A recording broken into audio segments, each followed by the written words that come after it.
Hello, and welcome back to the Electronic Intifada's live stream for Monday, November 6th. I'm Nora Barrows-Friedman, Associate Editor, along with my colleagues Asa Winstanley and John Elmer, and our Executive Director, Ali Abunimah. It's been 31 days of Israel's relentless genocidal attacks on Palestinians. We have a lot of news and analysis for you coming up, so please stay tuned. But first, we're going to go to Ali for his opening remarks.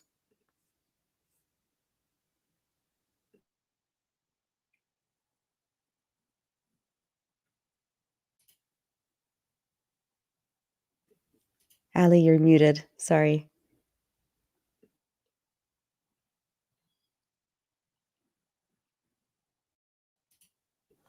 Hi, everyone. I apologize for that.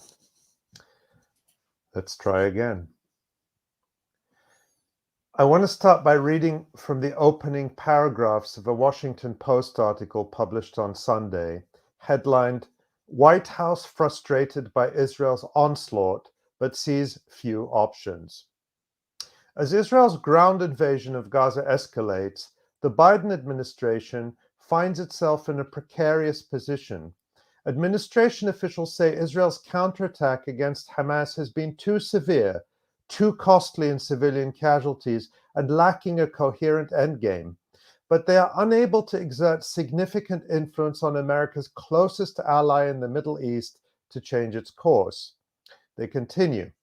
US efforts to get Israel to scale back its counterattack have failed or fallen short. The Biden administration urged Israel against the ground invasion, privately asked it to consider proportionality in its attacks, advocated a higher priority on avoiding civilian deaths, and called for a humanitarian pause, only for Israeli officials to dismiss or reject all of those suggestions. The Post goes on to say, that has left the Biden administration urgently seeking to temper anger in the Arab world by making clear, publicly and privately, that the United States is deeply distressed by the suffering in Gaza, a densely populated land of more than 2 million people, about half of whom are children. What's the point of all this? Clearly, the intended effect of this government messaging is to promote the lie that the United States is not responsible for Israel's horrific actions and should not be blamed, and indeed is even trying to restrain it.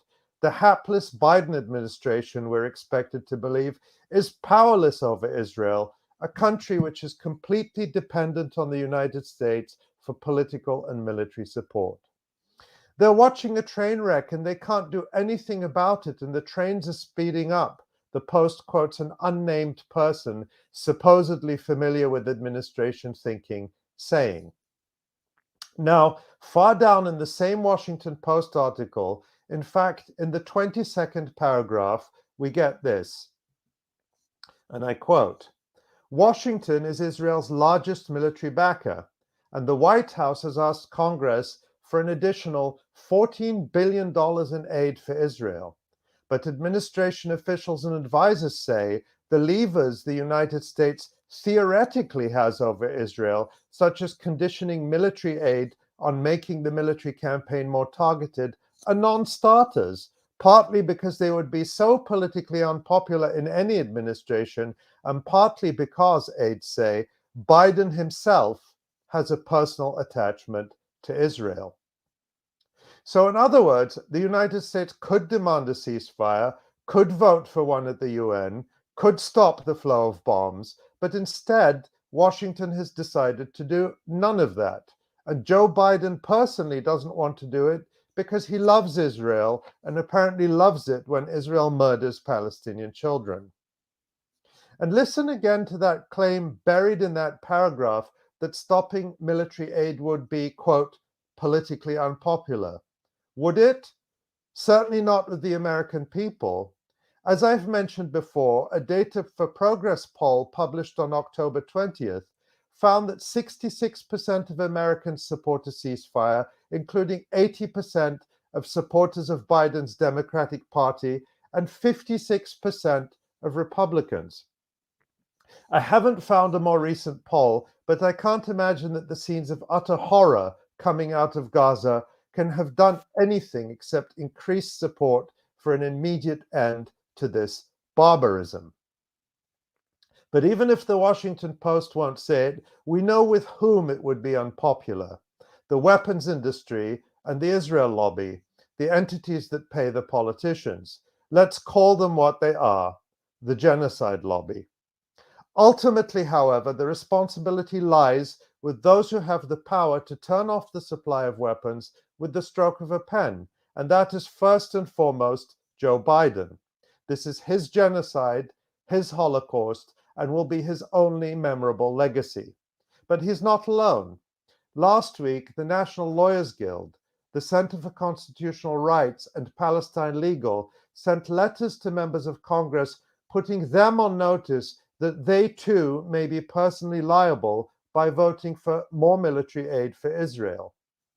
Should you vote in favor of that package, you risk facing criminal and civil liability for aiding and abetting genocide, war crimes, and crimes against humanity under international law, and may face investigation and prosecution at the International Criminal Court and in third states under the principle of universal jurisdiction, their letter states. I hope they will follow up with legal action. Now, do you remember back in February 2022, after the large-scale entry of Russian forces into Ukraine, where a war against Russian-speaking people had been raging in the east of that country ever since the US-backed coup of 2014 brought far-right extremists to power in Kiev?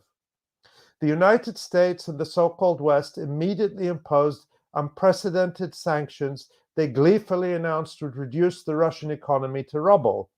They even decided to stop listening to Russian music and reading Russian novels. Practically every European university cut off ties with Russian academies, and Russian athletes were banned from competing. We were told all this was due to the unprecedented Nazi-like barbarism of the Russians who had come to Ukraine to commit genocide. Let's take a look at this blast from the past. Secretary of State Antony Blinken speaking about Ukraine almost 1 year ago. Meeting at a critical juncture. As Ukraine continues to seize momentum on the battlefield, President Putin has focused his ire and his fire on Ukraine's civilian population.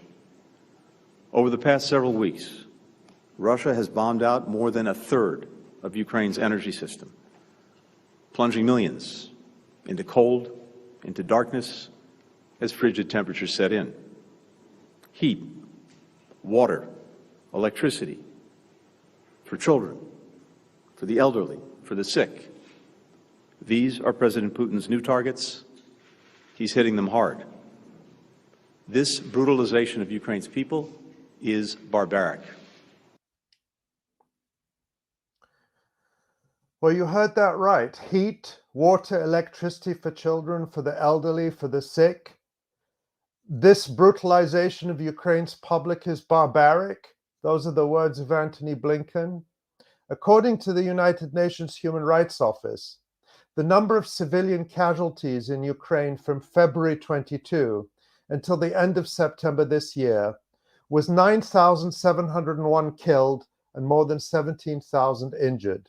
That includes fatalities in the Russian-speaking eastern areas. It also includes 555 children.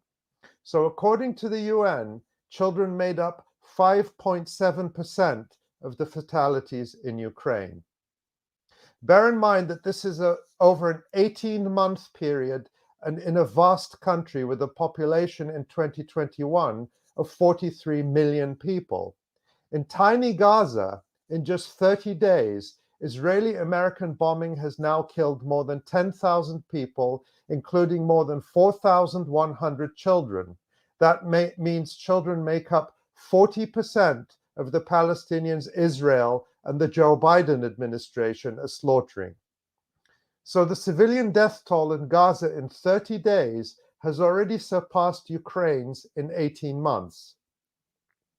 These numbers cannot capture the scale and horror of the suffering, but by themselves they provide a clear indication that what is happening in Gaza is a systematic campaign to deliberately murder civilians, whether purely for sadistic revenge or with the purpose of exterminating and ethnically cleansing them. There is no limit at all to Israel's desire to murder Palestinians. Over the weekend, Amichai Eliyahu, Israel's minister of so-called culture, suggested that dropping a nuclear bomb on Gaza was an option to finish everyone off there in one blow. Keep in mind that Israel has by now already dropped the equivalent of several atomic bombs on Gaza of the type the United States used against Japan. Israeli Prime Minister Benjamin Netanyahu supposedly suspended Eliyahu and made a statement that the minister's remarks were, quote, disconnected from reality. Netanyahu added that Israel and its military, quote, act according to the highest standards of international law in order to prevent harm to non-combatants, and we will continue to do so until victory. Listening to that statement from Netanyahu, I ask you if Netanyahu is any more connected to reality than the rest of the murderous fanatics in his government. On Sunday, the heads of 18 major UN agencies called for an immediate halt to the slaughter. For almost a month, the world has been watching the unfolding situation in Israel and the occupied Palestinian territory in shock and horror at the spiraling numbers of lives lost and torn apart, they said. We need an immediate humanitarian ceasefire. It's been 30 days. Enough is enough. This must stop now. By any account, Israel is committing the worst possible crimes, and it shocks the conscience that up until now, only a tiny handful of countries have even withdrawn their ambassadors from Tel Aviv, let alone imposed significant sanctions or arms embargoes. It is true that the primary responsibility for the genocide lies in Washington, as well as in the capitals of its vassal states, including London, Paris, Brussels, Rome, and Berlin. But that does not absolve other countries, particularly China and Russia, permanent members of the Security Council, from taking action. The Genocide Convention places an obligation on all countries to act to prevent and stop genocide, but so far they have done little or nothing. Over the weekend, Blinken traveled to the region and met with the foreign ministers of Jordan, Saudi Arabia, Egypt, Qatar, and the United Arab Emirates. They demanded a ceasefire, and they disagreed with Blinken publicly. But they know well that asking politely won't change Washington's mind. Yes, I understand that these are client regimes of the United States, but sometimes even the puppet must surely get tired of having the puppet master's hand so far up there behind. There's simply no excuse for Egypt's refusal to exercise sovereignty over its own border crossing with Gaza and let the wounded out and aid in unimpeded by the United States and Israel. Although, as I've said before, aid is largely a distraction from Israel's purposeful siege. And Jordan's airdropping of a few crates of medical supplies over its field hospital in Gaza last night was little more than a publicity stunt fully coordinated with Israel. So it is left once again to the people of the world to try to stop horrors over which they have little control. It was heartening to see the huge protests around the world once again this weekend, especially in Washington. This picture, sent to us by our friend Jennifer Bing, was one of many that struck me. It's a list of all those Israel had killed up to that day, Saturday. It's a list that is already much longer. The Palestinian people in Gaza now have only themselves, their resistance, and us. They are counting on us to continue to raise our voices as loud and as often as we can, without slowing or tiring, to demand an end to this genocide. Thank you, as always, Ali Abunimah, our executive director. And I am joined once again by Asa Winstanley and John Elmer. And we are going to bring in one of our contributors who's been working for us for the last couple of years from Gaza. He is now in Ireland, but his family is still in the Gaza Strip. We're going to bring in Ahmed Assamak. Ahmed, thank you so much for being with us today. Can you give us a sense of what you've been hearing? I mean, it must be excruciating for you not to be able to know exactly how your family is doing every second of the day. But can you give us a sense of what they've been through the last month and what their current situation is right now? Well, first of all, thank you so much for having me today and for giving me this opportunity to talk about my family and all my friends and all Gazans in this very difficult time. It's unspeakable actually and unbearable. I lived 27 years in Gaza, and I survived and lived all the Israeli wars and escalations in Gaza. And as a journalist, I covered the maybe the all escalations and wars that Israeli launched on Gaza has launched on Gaza since 2017. This war is completely different than the previous wars. Although the previous wars were, full scale, brutal, sometimes they were like it's difficult to describe the horror of the previous wars, but this time it's completely different. It's completely different when it comes to the casualties, when it comes to the destruction, when it comes to the ways the Israel has been using to punish all Palestinians in Gaza. From the first day when I heard about the war eruption, I talked immediately to my family to check. They evacuated our house from the first day, and they have been since then. They have been displaced since then. Israel has cut water, electricity, fuel, and all things on Gaza since the first day. And since then, they have been suffering from access. They can't access to water, to electricity, to fuel, to anything. And what has worsened the situation is the cutting of internet and network on Gaza many times. And even now, they have claimed they return it, but no, actually no. I couldn't. For example, I've been trying to contact my family for 3 days, and I can't, because I can't call them.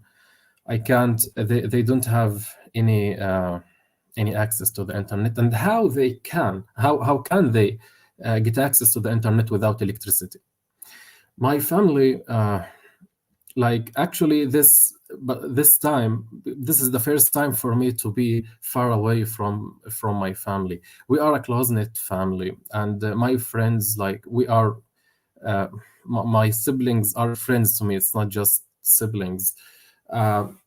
Unfortunately, my mind has been preoccupied by the worst scenarios due to the horrible stories I've heard, and how I see my friends abroad suffer from it.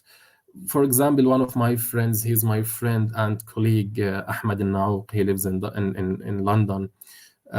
All his family were killed last week without any justifiable reasons. Just three sisters his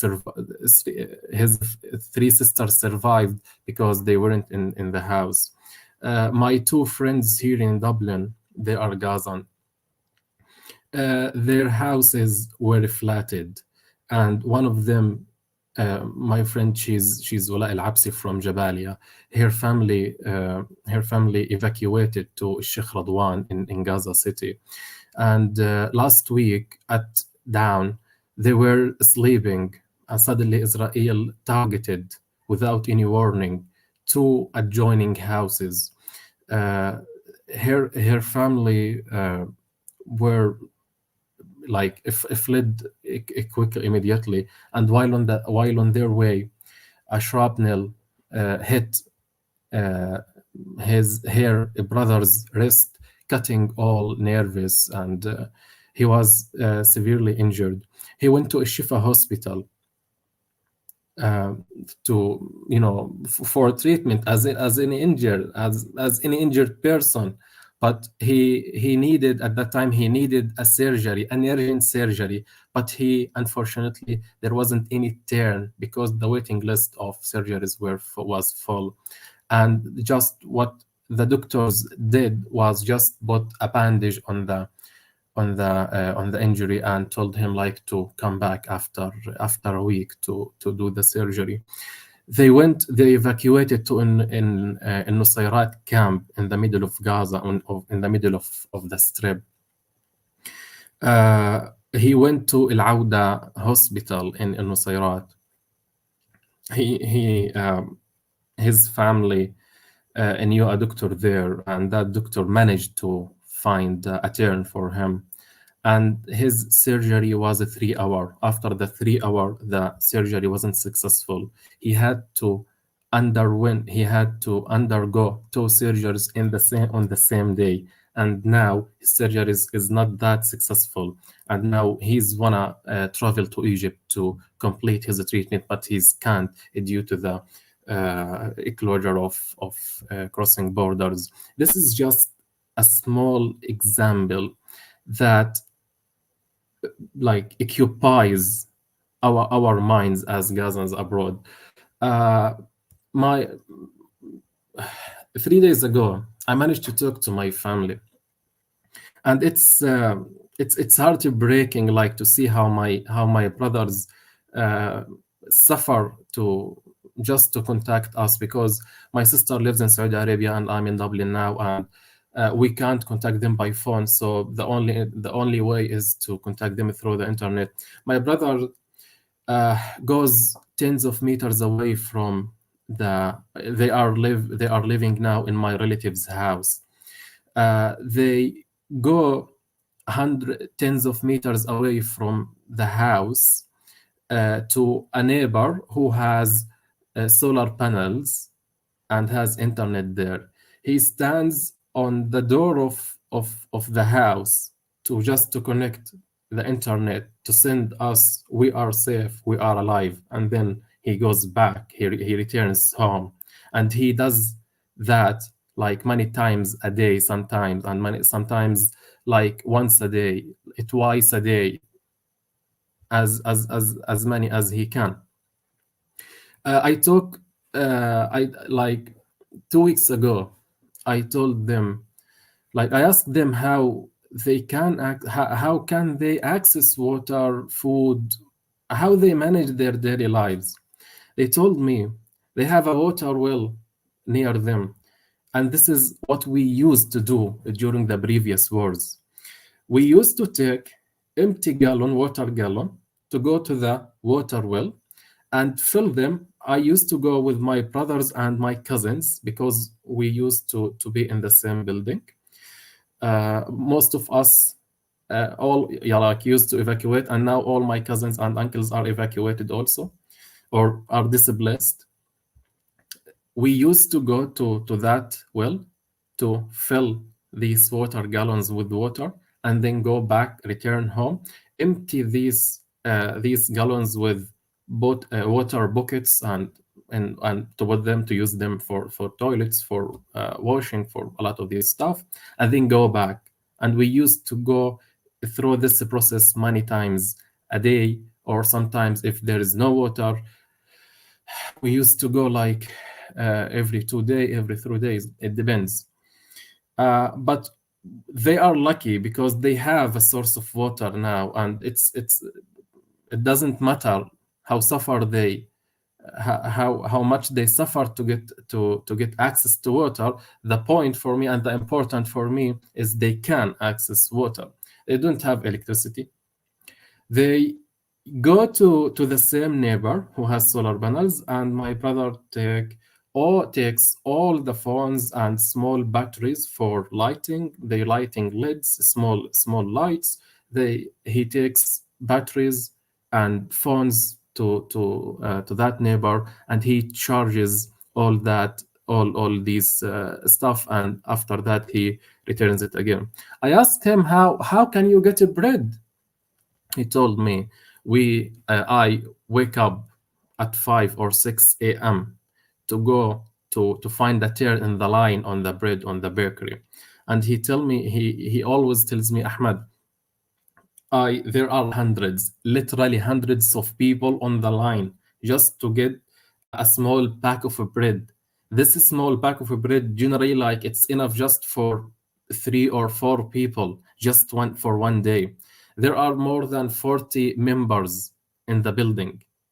And he tells me, Ahmed, we go there with my another brother and other cousins. They go there and they pretend they are not brothers, because bakeries give like just a pack of bread for a family, and my brothers don't stand in a row or next or together.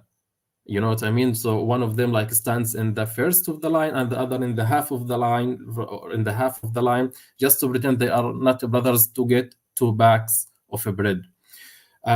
It takes them like many hours, literally many hours, just to get a bag of bread. Sometimes they stand for hours, and when their turn comes, the bakery says, sorry, we run off of bread today. You should come tomorrow.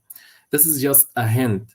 We are lucky up to date because we still have gas cylinders in the apartment, because when we evacuate before the war, we filled our gas cylinders, the 3 gas cylinders, and we took them when my family evacuated.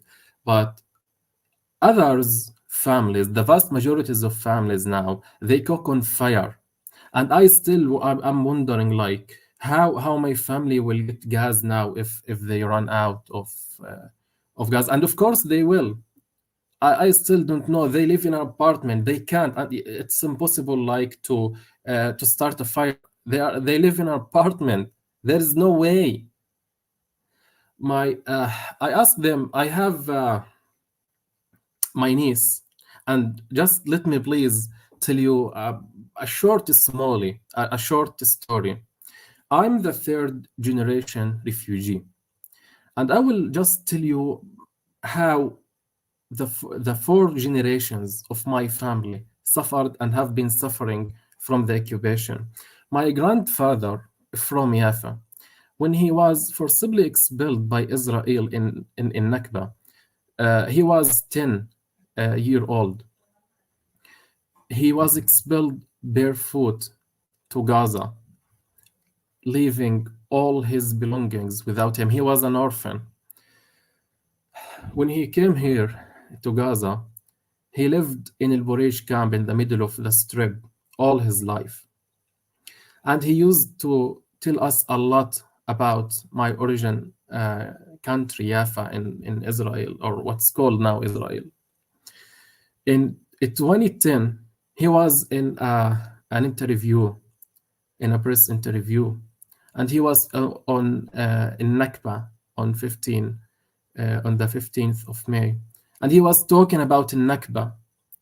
Just after minutes after finishing the interview, he passed away on a Nakba date.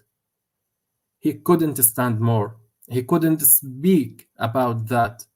And then he passed away on a Nakba date on 2010.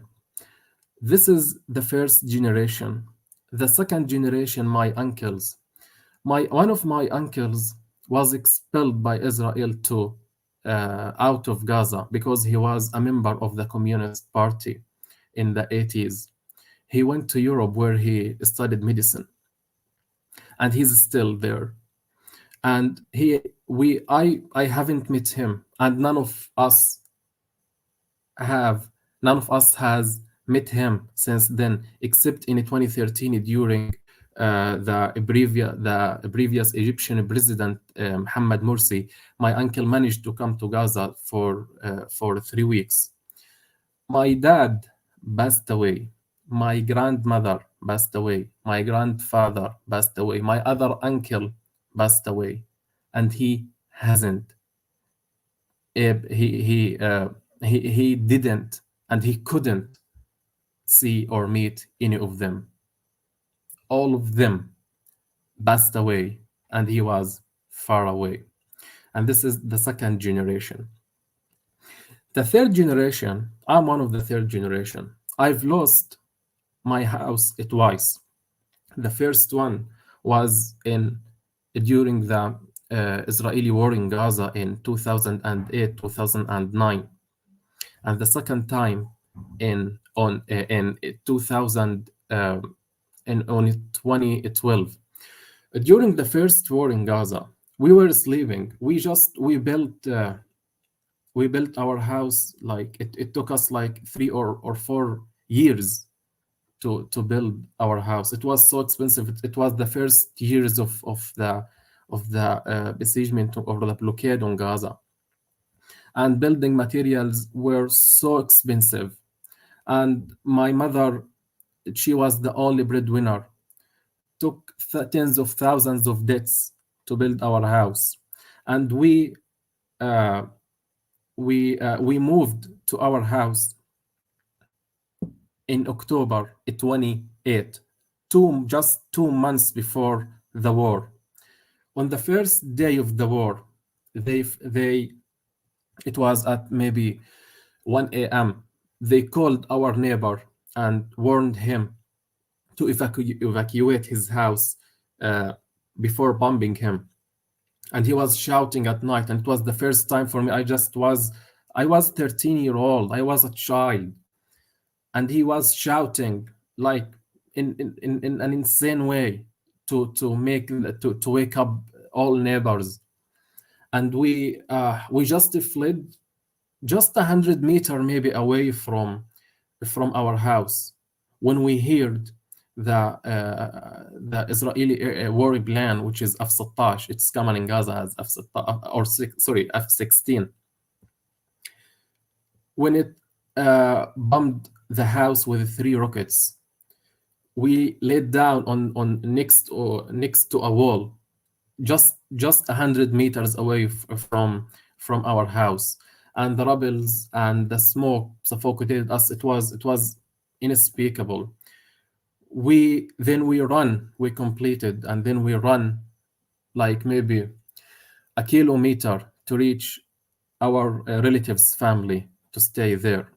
When we returned back again at 6 or 7 a.m. to see what had happened, we didn't find anything. We just find rebels. I still remember how my mother fainted when she saw her life savings. And this, when my father passed away, he left his inheritance to us, and my mother bought everything, a lot of all our inheritance and all debts and all her life saving in that house, and it was flatted. And then it took us 2 years to rebuild it. We took the compensation from the UN, I guess, or the government. I'm not sure. I don't remember exactly because I was a child.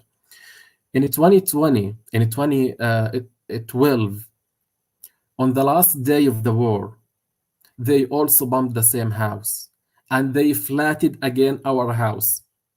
At that time, when our house was bombed, we were still in debts from the first house. And it took us again years of displacement, bitter displacement. And when we received the compensation to rebuild our house again, it wasn't enough. And by the way, we have still want $5,000 from the UN, and they haven't paid us, because they say always we are like, there is no funds to you, so yeah, you should like pay to you. And we rebuilt the house again.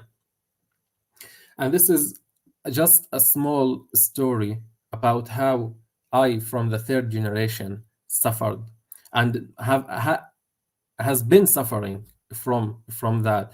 And that experience has left indelible marks on me. The fourth generation, she's my niece. She's just 16 months old. Her name is Yafa. We named her Yafa after our original country, Yafa in Israel.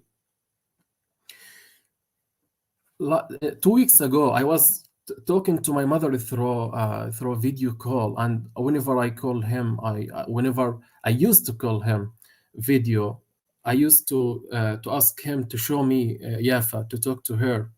And while I was talking to her, I was in a park here. It's Stevens Park. It's a public park. While I was talking to them, there were massive bombardments without them, and Yafa was shouting and crying, and my mother just hugged her, and they hid it under a table, and it closed the call. At that time, my heart was beating fast, and I didn't know if they were targeted or not, or if the bombardments were close to them or not. I didn't know, and I couldn't call them again. While there at that time, a small child, a little girl, was playing hide and seek with her sister, and she asked me to hide behind a tree, the tree I was sitting. I was sitting under a tree, and the little girl wanted to hide behind it, and she asked me politely if she could hide or not. And of course I said, yeah, you can hide it. And I just was thinking, why should our children hide from bombardments? Why all people hide? Just hide to play, hide to have fun. And my sister has thousands of children, tens of thousands of children in Gaza. Up to date, 4,000 children have been killed. Why should all generations, all Palestinian generations, suffer from the occupation? Why all the world? Just when it comes, I don't know how the world think, the Western leaders, the Western presidents. I don't know how. We are sick of this double standard. We are sick of all this. They have been calling for a humanitarian pause, not a ceasefire. At least ceasefire can put an end to this bloodshed or this massive killing, at least for a few years. No, they want just a humanitarian pause. They want to feed Gazans. They want to give them a little bit of some hours of electricity, a little bit water. They wanna give them water, but then they want to start killing them again. Is this the democracy? Is this the human rights they claim, they have been claiming they advocate for?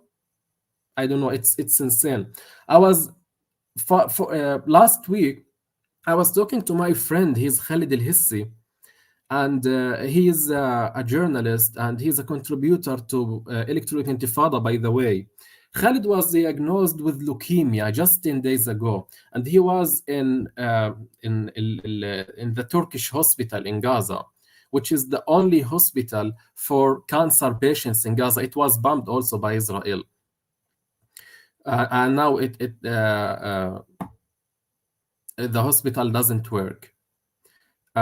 He told me, Ahmad, he needs chemotherapy, and he told me, Ahmad, my treatment is not available in Gaza right now, and I can't travel to Egypt, to Israel, to the West Bank to go there. Ahmad, I'm relying on painkillers. I need treatment for cancer. What I can access is painkillers. Just imagine this. My brother, I'm not sure if this is appropriate to tell or to say or not, but this is important, to see, to tell the world how Gazans are living now. My brother told me, Ahmad, we don't flush the toilet from the first time. We have to wait many people to use it, then we can flush to save some water. A lot of refugees, a lot of displaced people in UN schools use children diapers twice and 3 times. They clean it by water if they manage to find water to use it again, because they don't have money to buy. And the vast majorities of shops in Gaza, pharmacies, all of them have been shutting down since the war eruption. My other friend, Hamza Salha, He is also a journalist and a contributor to Electronic Intifada. He lives. He has been stuck in Jabalia. 3 days ago or 2 days ago, he sent me a message on WhatsApp and he told me, Ahmed, we are living literally the last minutes of our lives. The bombardments is so close to us and we don't know when our turn will come. And I've been trying to reach out to him since then and I couldn't. And I'm not sure, and I don't know if he's alive or not up to date. It's so difficult. It's so difficult, and it's not about Gazans who are in Palestinians who are still in the Gaza Strip. Even Gazans who who left the Strip, like us, for example, our lives have turned into hell, literally hell. We have been suffering from nightmares, anxiety, insomnia, stress. We can't sleep well. We wake up tens of times at night, sweating, like having nightmares, crying every day, panic attacks. We don't know what we literally don't know if our families will be alive after a minute, after an hour. Literally, we don't know that if they will or not. A lot of my friends here, and I'm one of them, we went to psychologists here and to help us to manage this anxiety and all this. And we have been taking anti-anxiety medications just to tackle, to go through all this. And we are struggling to do that. It's insane. It's insane. Like one of my friends, she's Maram Salah, her family, she's studying here in Dublin with me. Her family from Al-Karama in Gaza City. She hasn't been in contact with her family for 14 days, and she doesn't know if her family is alive or not. Can you imagine? She told me her family evacuated from Gaza to Deir al-Balah. They lived in a room. It was for horses stable, because there's no place for them to go. They don't want to go to any UN schools, because even, by the way, like UN shelters in Gaza is like, they are hell. Like, people there are suffering a lot. A lot of people told me there, Ahmed, we prefer to die rather than living there now. One of my friends also, she is Sumaya Abu Nada, and her sister is Hiba Abu Nada. She's a writer and a poetry, and she's a well-known writer in Gaza. She was killed. My Nada Sumaya is my friend, and she was the social media coordinator at We Are Not Numbers. They were safely having their dinner at the house in Rafah. They evacuated from Gaza to the south, which is supposed to be the safe south, as the Israeli army claims. They were having their dinner when Israel bombed their house without any justifiable reasons, just because they can. All of them were under the rubbles.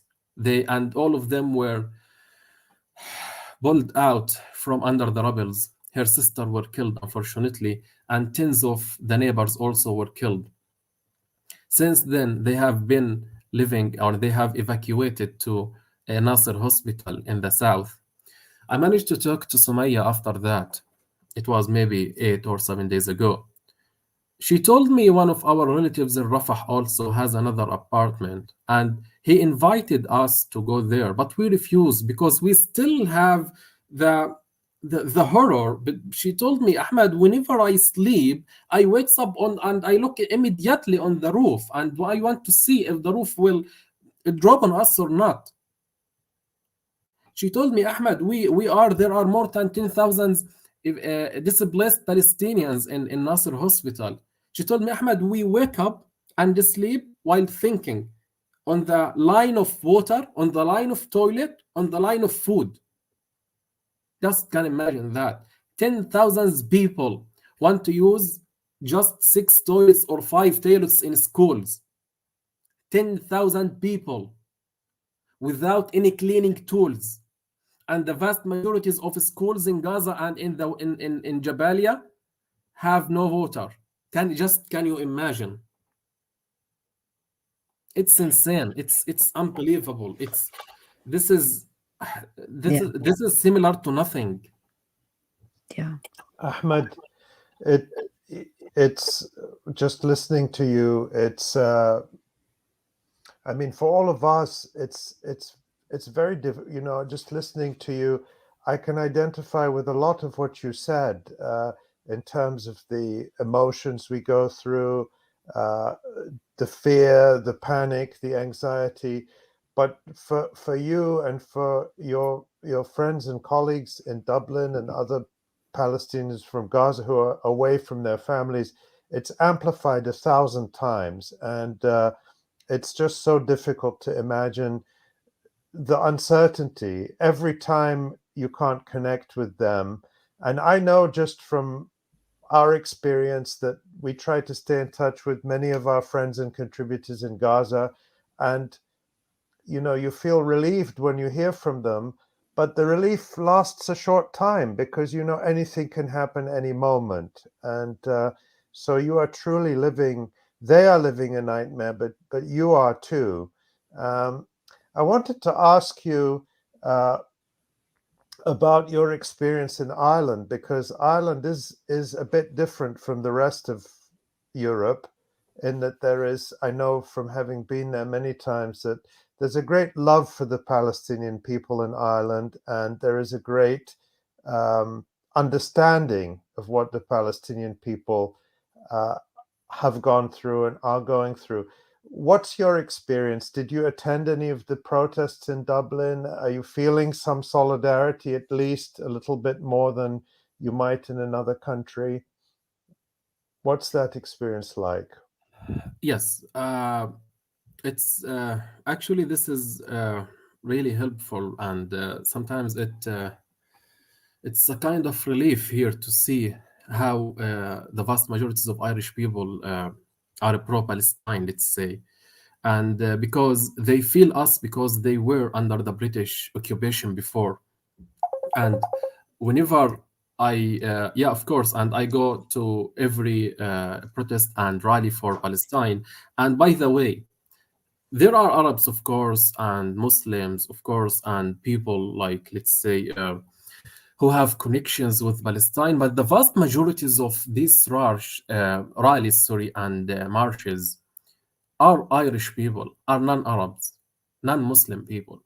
I remember the first protest occurred. I covered it, and I asked a lot of Irish people, and I asked them why they are here, and they told me that, like, all of them agreed on one thing. They told me, Ahmed, you don't need to be a Palestinian, you don't need to be an Arab, you need to be a human being to say stop to all this massive killing, to all this massive killing of children, to all this intentionally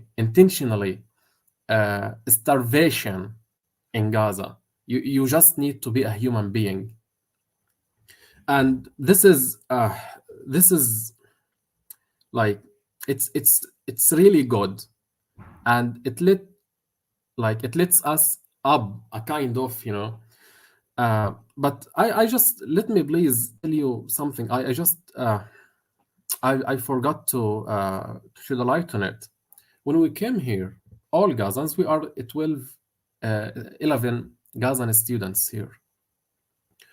And all Gazans, all my friends, all my Gazan friends who now are out of Gaza, almost all of us are still traumatized. There are indelible marks on us. Whenever, like, a couple of days ago, there was a Halloween day. All people here were laughing, having parties, enjoying parties, drinking, hanging out. It was like, it was a so happy day for a lot of people except Gazans. We were shaking whenever we hear the fireworks here.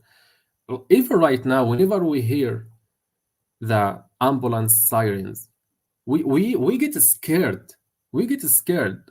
It's like we are still traumatized from the previous wars. It's impossible like to get rid of all that. Last month we went hiking to Hoth, which is a cliff near Dublin. We were on the top of the cliff. There were 8 of us. 5 of us were Gazans, and the 3 were not. We saw a helicopter. Once we saw it, we unconsciously tried to hide, and the 3 were laughing, and they asked us why. And we told us all the planes in the world are associated in our minds with killing, with bombings, with bombardments. It's like many of my friends here, Irish friends, asked me to go out with them during the Halloween day. I couldn't actually because I literally feel guilty. It's not like whenever I listen to music by accident, I feel guilty. When I have a nutritious food, or like just to sleep well as anyone, I feel guilty because my family can't get all that. I still like, and I thought it was just me. I asked all my Gazan friends, and all of them the same. Just like our suffering literally has reached this point. One of my friends from Gaza last month, on the first, I guess on the 5th or 6th day, Israel bombed my uncle's house. There were 12 members in it. All of them are civilians. The vast majority of them were children and women. They bombed the house, and all of them were stuck under the rubble. They killed 2 of my cousins, and the rest, the 18 members were injured. 2 of them needed urgent surgeries, but they couldn't do it because the waiting list was full, and they couldn't have the turn. And up to date, they need the surgeries, but they can't get it. Just imagine how the health the health system in Gaza due to the war. And when people like my friends from Gaza sent me their condolences, and one of my friend in Gaza told me, Ahmed, well, I know it's heartbreaking, but let me please tell you something. You know, like how Israel has wiped tens of families here. You shouldn't, like, I know it's heartbreaking, but you shouldn't be that sad because Israel just killed 2 of your uncles, not the 20 members of your families. And maybe he's right. Maybe I should be grateful to Israel because it just killed 2, not all of them. Like literally, our suffering has reached this point. Literally, it's يعني I'm literally at loss of words. A lot of Irish media, Irish journalists, and Western media here, they have contacted me a lot here for interviews, and luckily, many of Irish media are a kind of objective and neutral when it comes to covering the war. They always ask me, Ahmed, what is it like to be in Gaza? Or Ahmed, what's like to be a father of a baby in Gaza? And I can't answer that question because it's impossible for me. I just have a video. My brother sent me a video for Yafa. He was playing with her, and they were on the window. And while playing with her, there was a massive bombing in front of her, and she was crying, and he carried her quickly and ran away. And I showed the video, and I showed him the video and told him, just see, this is what's like to be a father of Gaza in Gaza. Ahmed 𝐓𝐡𝐞, you are a refugee from Jaffa. You're a contributor to the Electronic Intifada, a marvelous journalist. And, you know, while you've been speaking, there have been just loads of comments from our viewers and listeners, people standing in solidarity, people appreciating, and being shaken and very moved by your words. So we want to thank you. We, of course, will keep in touch with you, and please keep in touch with us. Please let us know how your family is. We just can't imagine, and we're so grateful. Thank you so much, Ahmed. Thank you, Nora. And just let me please tell you the last word. Yeah. I'm really grateful for the Electronic Intifada for a lot of reasons. First of all, you always give the opportunity for Gazans, for young Gazans, writers and journalists to write, to give a voice to the voiceless in Gaza, to shed a light on the suffering, to the unspeakable suffering in Gaza. And I would like to share you with two successful stories, let's say. And in Gaza, I remember I wrote a story about cancer patients who were prevented by Israel from getting their treatment in the West Bank and Israel. And after publishing the story, a lot of human rights agencies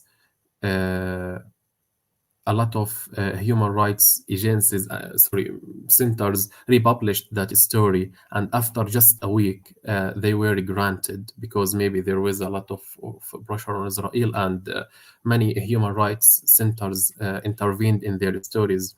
And there are a lot of other stories are similar to this, like an Electronic Intifada has given a voice to the all voiceless in Gaza and helped them a lot. And thank you so much for all that. Thank you, Ahmed. We're really moved by all your words, and we're grateful to have the opportunity to work with colleagues like you and all our colleagues in Gaza who continue, even though we tell them, I'll say this again, even though we tell them we don't want you to do anything except to look after yourself and your family, they continue to write. They continue to send us articles, sometimes by voice messages. Sometimes they send us the whole article on WhatsApp, because it's the only way to communicate, because there is a desire to communicate with the world and to be heard. And we appreciate you being willing to come and talk to us and talk to our audience, as difficult as it is. And thank you for doing all you do, and thank you for being the voice for people in Gaza that you are. Thank you so much.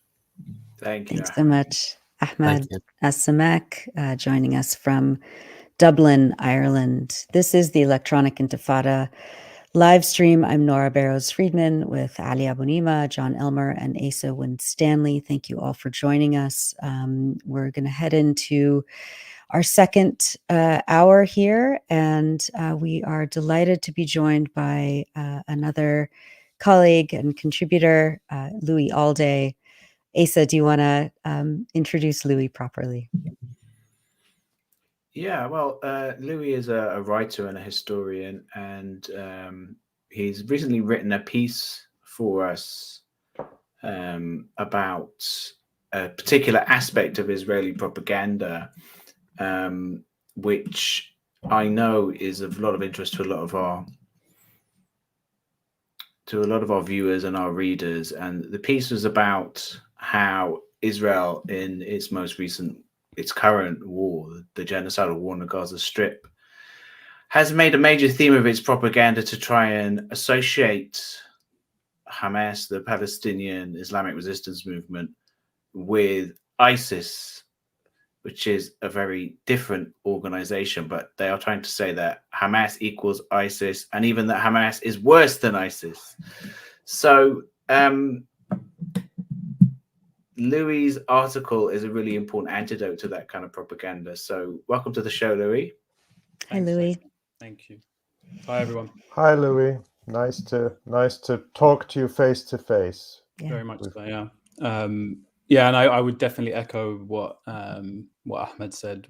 I think many of us are extremely grateful to the Electronic Intifada because it's one of very few principled, reliable, professional outlets that pushes back against exactly the kind of egregious propaganda that we just seen there. But actually, one thing someone brought to my attention just literally about half an hour ago, which I think is worth to give a little bit of context on the kind of propaganda or PR struggle that is going on. The former Prime Minister of Israel, Naftali Bennett, who I'm sure, well, you all know who he is, and probably most of your listeners do as well, a particularly thuggish, fascist political leader in Israel. Before he headed to New York and Washington 2 days ago, he tweeted in Hebrew on his Twitter or X account. This is, from the auto translate, so maybe take the exact wording with a pinch of salt. But he says, "Tonight I'm going on a political information tour in New York and Washington. Our international situation is not good. My goal is to help the Israeli government strengthen our position in public opinion, in Congress and in the administration, in order to give the IDF commanders full freedom of action to wipe out Hamas.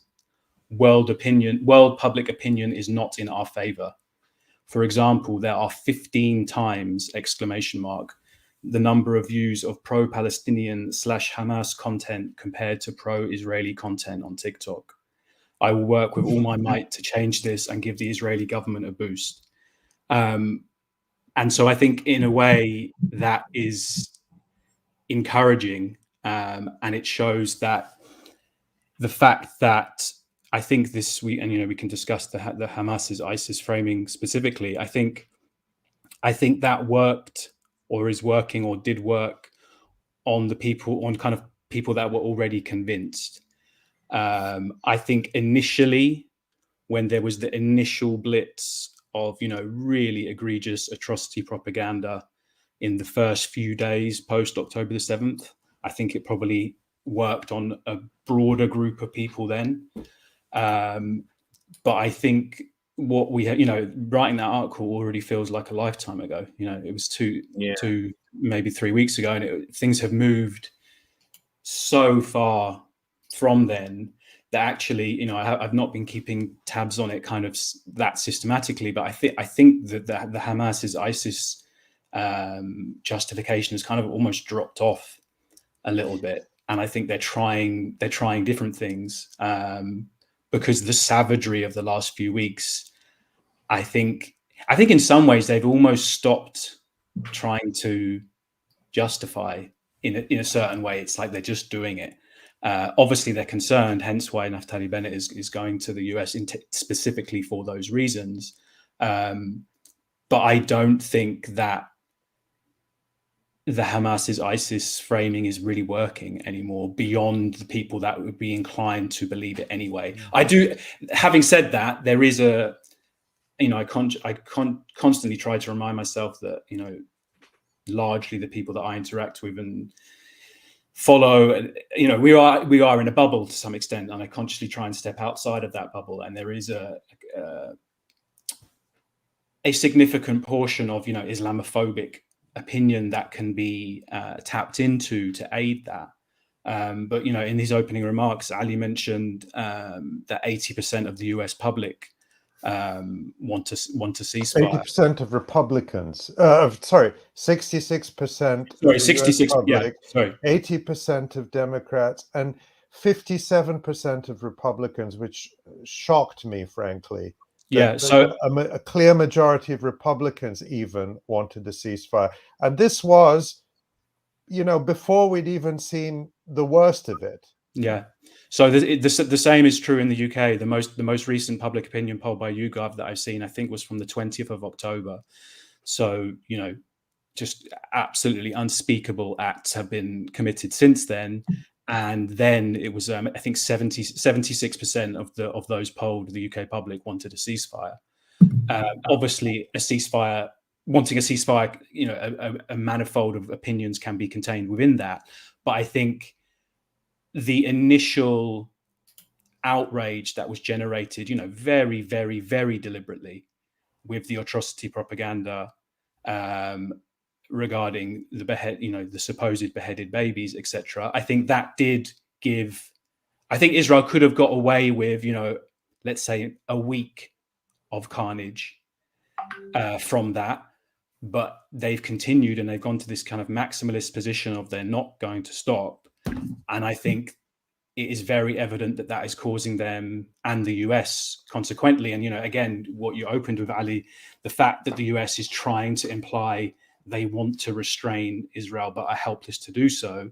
And, obviously it's transparently absurd, but it's also them wanting to limit or attempt to mitigate the global, I think PR, using the word PR kind of cheapens the severity of what we're talking about to an extent, but it's a PR disaster, and it's not going to be forgotten.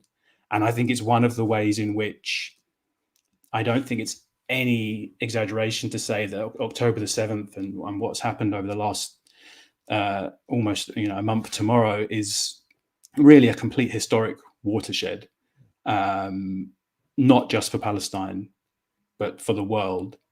And it's something, what happened on October 7th is, from the perspective of the collective West, it's something that was not supposed to happen. Sorry, go on. Yeah, I want to put something to you, Louis, but first I want to read this because you're right. Now it's November 6th, so it's really a month since October 7th, and it does feel in a way like, ages ago. But I want to read you this quote from Benjamin Netanyahu, which was made. This was published in the Times of Israel on October 11th, but he may have made this comment a day earlier or 2 days earlier, but it was in the immediate aftermath of October 7th. And he said, this is direct quote from Netanyahu: "They took dozens of children, bound them up, burned them, and executed them.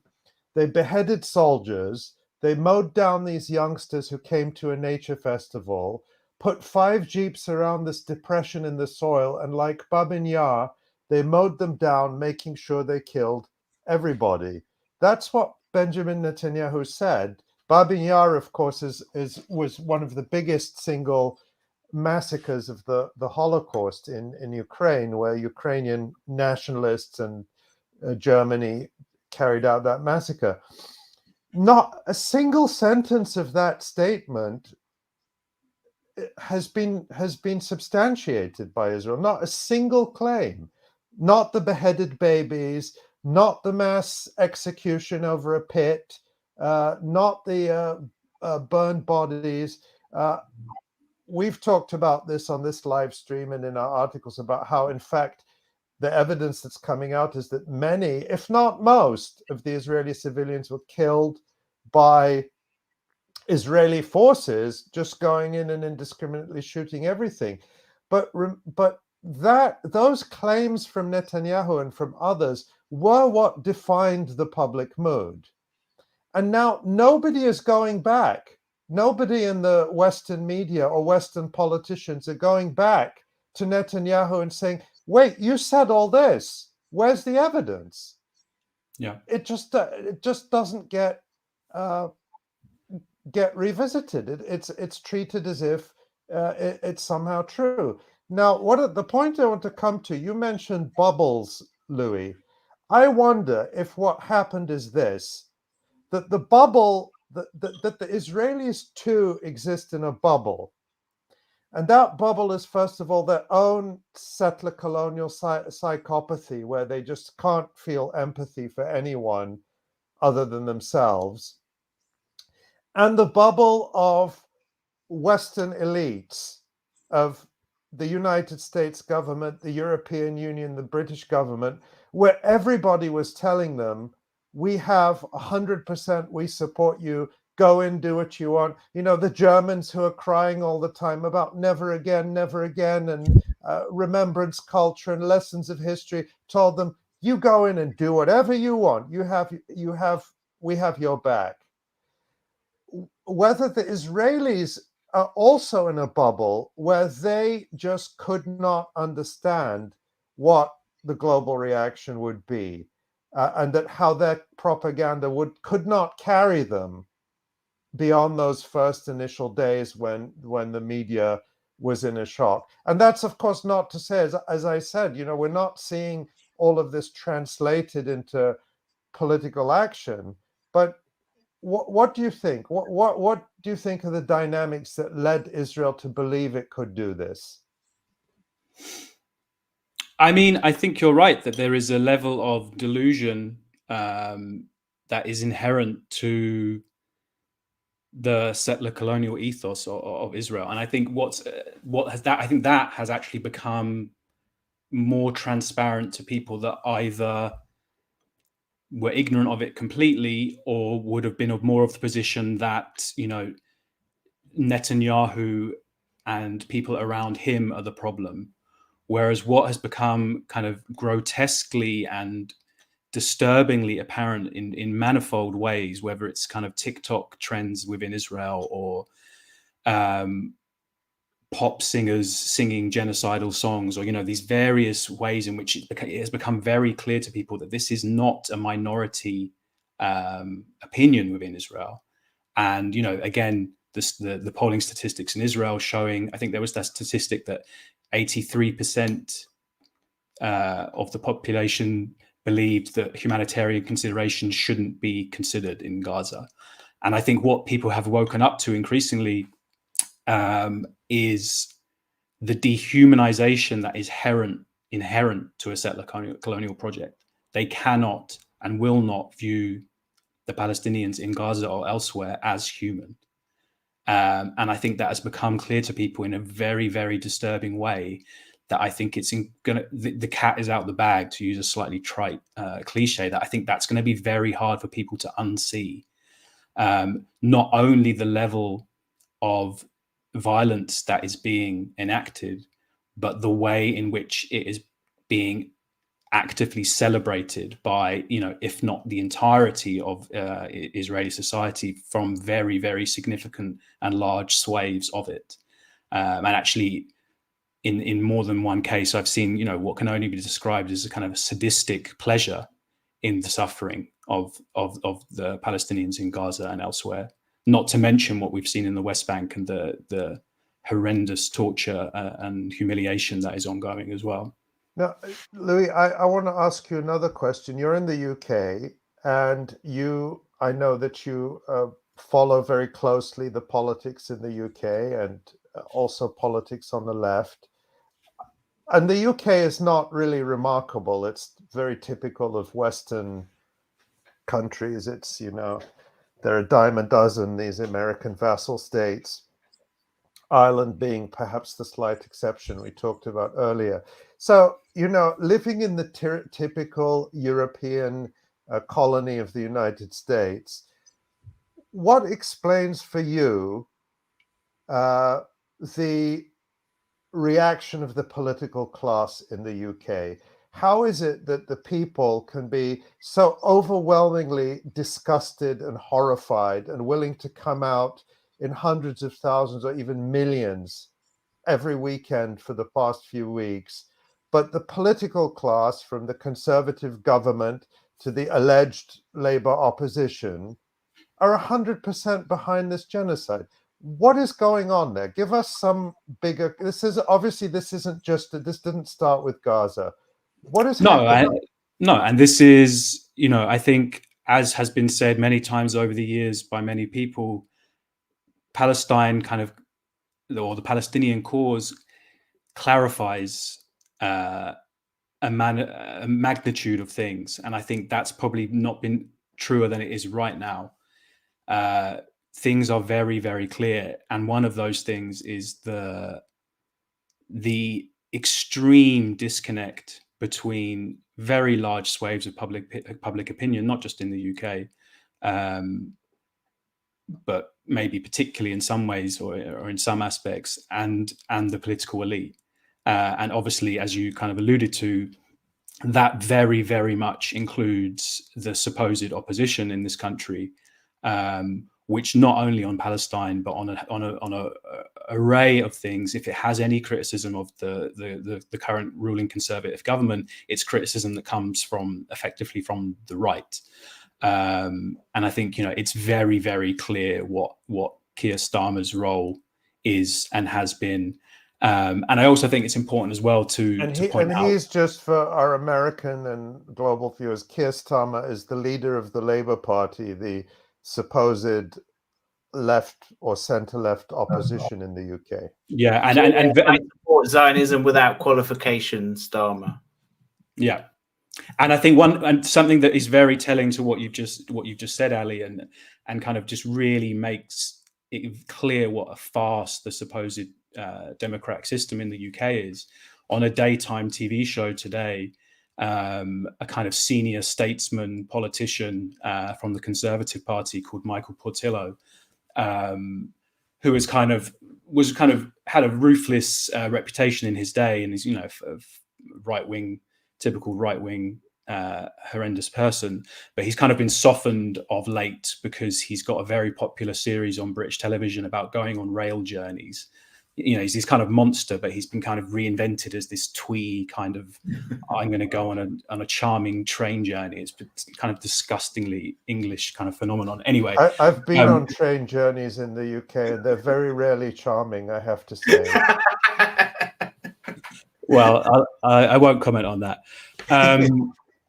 But he's on this daytime TV show, and he openly says, you know what? And bear in mind, this is his supposed political enemy in a way that he's talking about in Keir Starmer. He says, I think Starmer deserves a lot of credit. He's showing a lot of mettle, mettle, mettle, because when Labour get in power, the US are going to want to know, are Labour going to stay with the US completely? And so for him, and it's almost like one of those things where he's really saying the quiet part out loud here. He's making very clear that what Starmer is doing, he said the reason he is refusing to even consider calling for a ceasefire is he's showing his, soon to be partners in the US, I am with this insane imperialistic genocidal project 100%. I'm a safe pair of hands. And that, and that I alluded to what Starmer's role is. Starmer's role, he's been brought in to make sure that the blip, however imperfect, even on Palestine, the Corbyn period was, that's a whole different topic. But Starmer has been brought in to ensure that can never, ever happen again. Any kind of pro-Palestinian position within Labour is now completely beyond the pale. And it's just something I was going to say earlier, which I think is important for people to understand the historical context, is that it is the Corbyn years that are the exception. Starmer is illustrative of the nature of the Labour Party from its inception and through most of its period of being in power or opposition.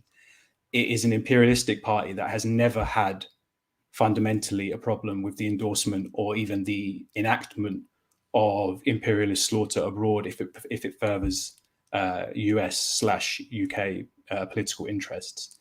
So Starmer is just doing his role basically.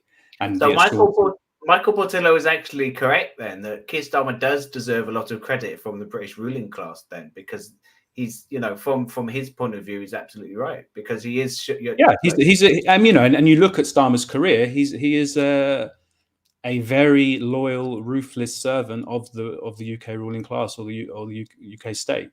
But then in that case, I mean, just to sort of, I've dropped my microphone. Technical difficulties. So in that case, if you think about the UK as fairly typical rather than exceptional in general, I mean, John, you're in Canada.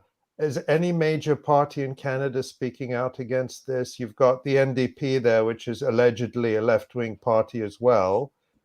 What's their position been? No, people can't say ceasefire. It's like it's stuck in their throats. They can't get the words out. We're in lockstep here in Canada with the United States, and that's always been the case. So this Trudeau actually said it by accident, though, didn't he? Yeah. That was. I don't know if I'd be putting Tamara on the spot, but maybe at some point, Tamara, if you're able to find that video, it's pretty remarkable, of Justin Trudeau accidentally calling for a ceasefire and then correcting himself. I think that's worth seeing if we can find it.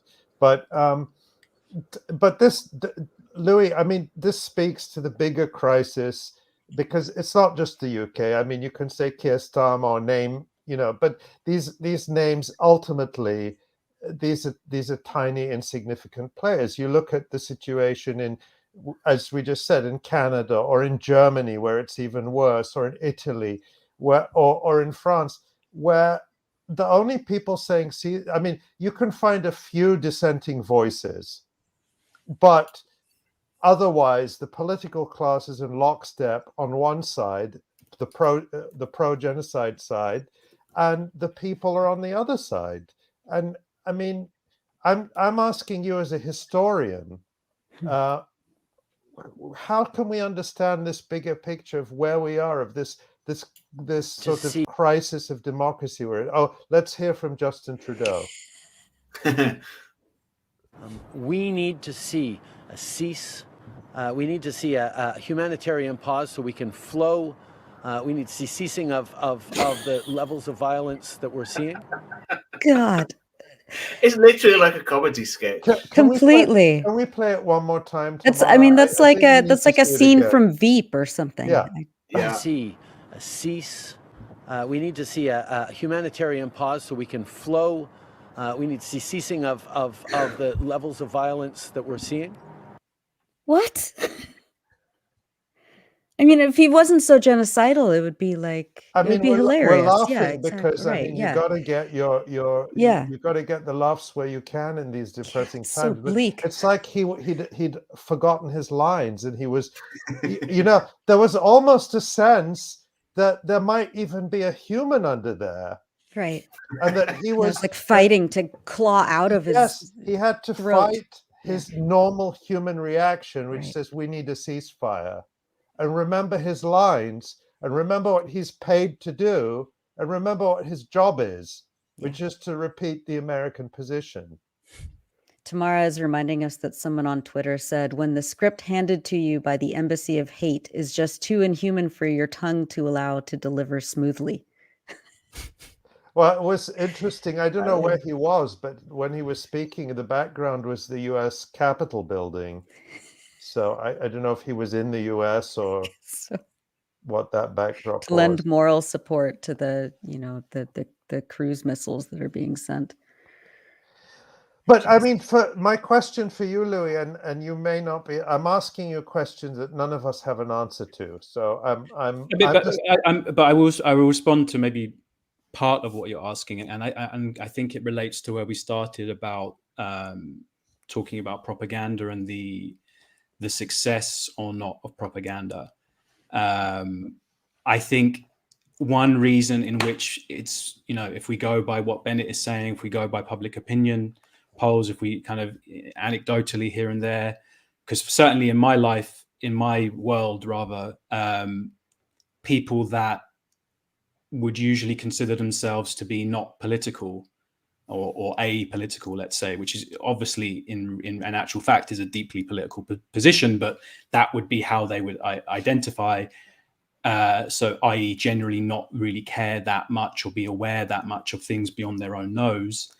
They're impacted and affected and upset, and in some cases protesting this in a way that they have maybe, I think in some cases, probably nothing else before. And I think that speaks to the barbaric nature of and just the insanity of the violence we're seeing, but then also the ability of social media for us to see it, as it is happening in just kind of horrific, painful detail. But I think, to go back to your point, Ali, about the crisis of democracy, and I would say, I would kind of make that more broad, that the crisis of the capitalist West, whereby, especially, to talk about the country I'm in, where material conditions are just collapsing in front of people's faces, increasingly people don't believe at all what the government is saying, and it's completely obvious the disdain they have for the people that they are supposedly ruling on behalf of. And something happened, I think, 2 days ago, which kind of might seem unrelated in some ways, but for me, it kind of felt related to Gaza and what we're seeing. The current Home Secretary, who is kind of particularly evil, but again, like you said, Ali, she's just a cog. I don't want to make it too much about her. She's called Suella Braverman.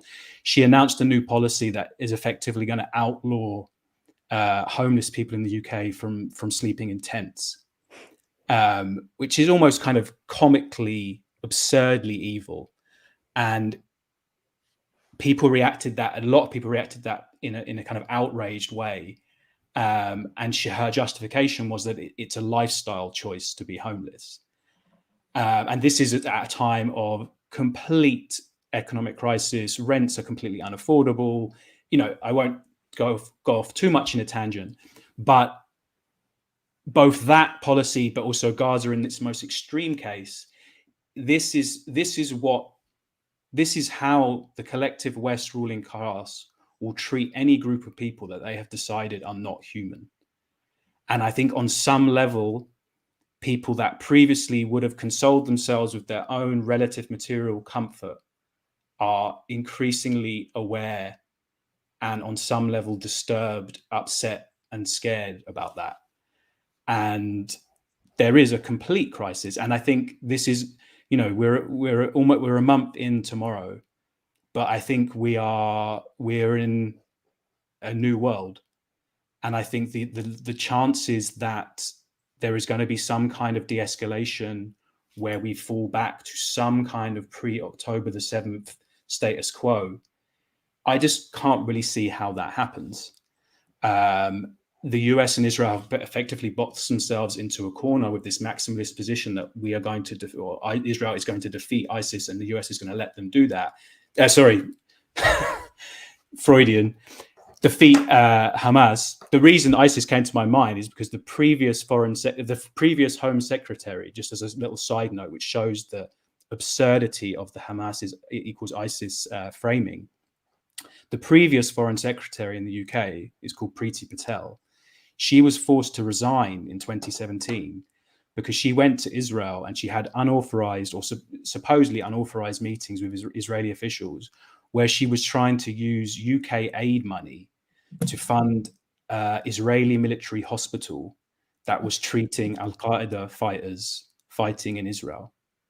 And, that's one of the points that I made in my piece about the offensiveness of the Hamas is ISIS framing is that, well, there are many ways, but one of them is when it suited their interest to do so, Israel and the West supported the very kinds of groups that they are now, or were at least until very recently, trying to tar Hamas with. And not only that, Hamas fought a very deadly conflict with ISIS in Gaza, in which Hamas police officers were killed. So there are just so many layers to the grotesqueness of both what is happening, but also the framing of which it's being justified. And I think lots of things are being brought out very into the open by what has happened. That, for obvious reasons, our focus is on Gaza, but the implications extend well beyond that and well beyond the region. And the chances, I believe, and obviously I'm not alone in this, but I think the chances of a regional war that will have global and historical implications are not insignificant. And I think for all of us who are kind of on the outside looking in, it's really important for us to not give in to and I'm kind of talking to myself as much as anyone else, because it's hard, is to not give in to despair from the privileged outside position that we have. Because the Palestinians certainly aren't, or the Palestinians in Gaza and elsewhere certainly aren't. So it's incumbent on us to not. And I think in your opening remarks, you said similarly that we have to continue doing what we're doing, because I think this whatever happens now, it's going to be a long struggle, a multifaceted long struggle that will primarily be fought, on the ground, but people outside certainly have a role to play within that. And many Palestinian groups, even Saeed Hassan Nasrallah, I think, mentioned it himself, the importance of pushing back against propaganda. People directly involved are aware that there is a role to play from people externally, even in the West. Yeah, he said the fight for international opinion is one of the fronts that Israel is actually fighting on.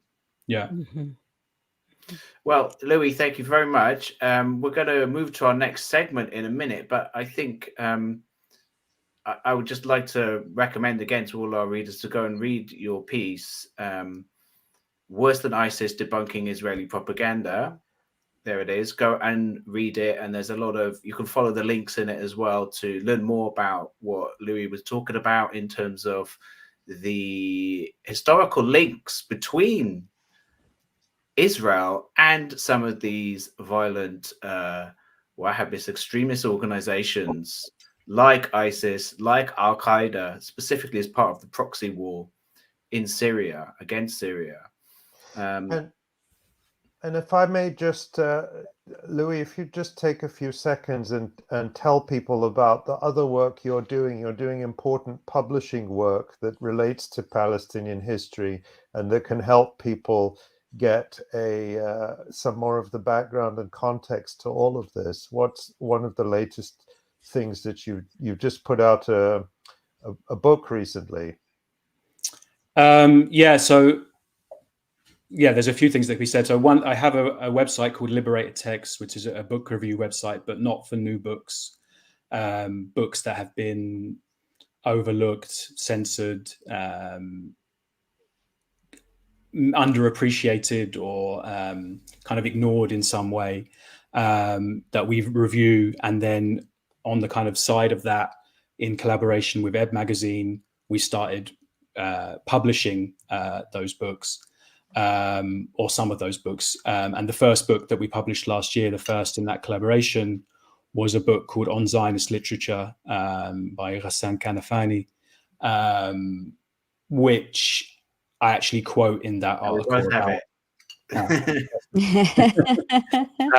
But there's several Palestine-related reviews on the website, and I would really recommend, if someone feels like they kind of know where they stand, or maybe they don't know fully where they stand. I assume most people listening would know where they stand. But if you want to get a clearer background on what is Zionist colonialism and kind of how have we reached this point, or how did the initial early period, there's a book review there called Zionist Colonialism in Palestine by someone called 𝐓𝐡𝐞 𝐄𝐥𝐞𝐿, which is an extremely good introduction. The book. The review is by me. I guess it's all right. The book is what is really important. And there are several Palestine-related reviews. There's one there by Steve Salaita, which is a very relevant and important book as well, actually. There's a book review of Basil al-Araj, kind of collected works by Hazem Jamjoom, which is also relevant. So I would encourage people, and especially I would also encourage people to, if there is a book that you feel is kind of really important to the present moment in some way that has not been fully appreciated, then please get in touch, because we'd love to publish something that is useful for the current moment. That's kind of what it's about. And there are more things in the pipeline, Palestine related, including publishing, but I'll leave that for another time. That's great. And again, that website is liberatedtexts.com.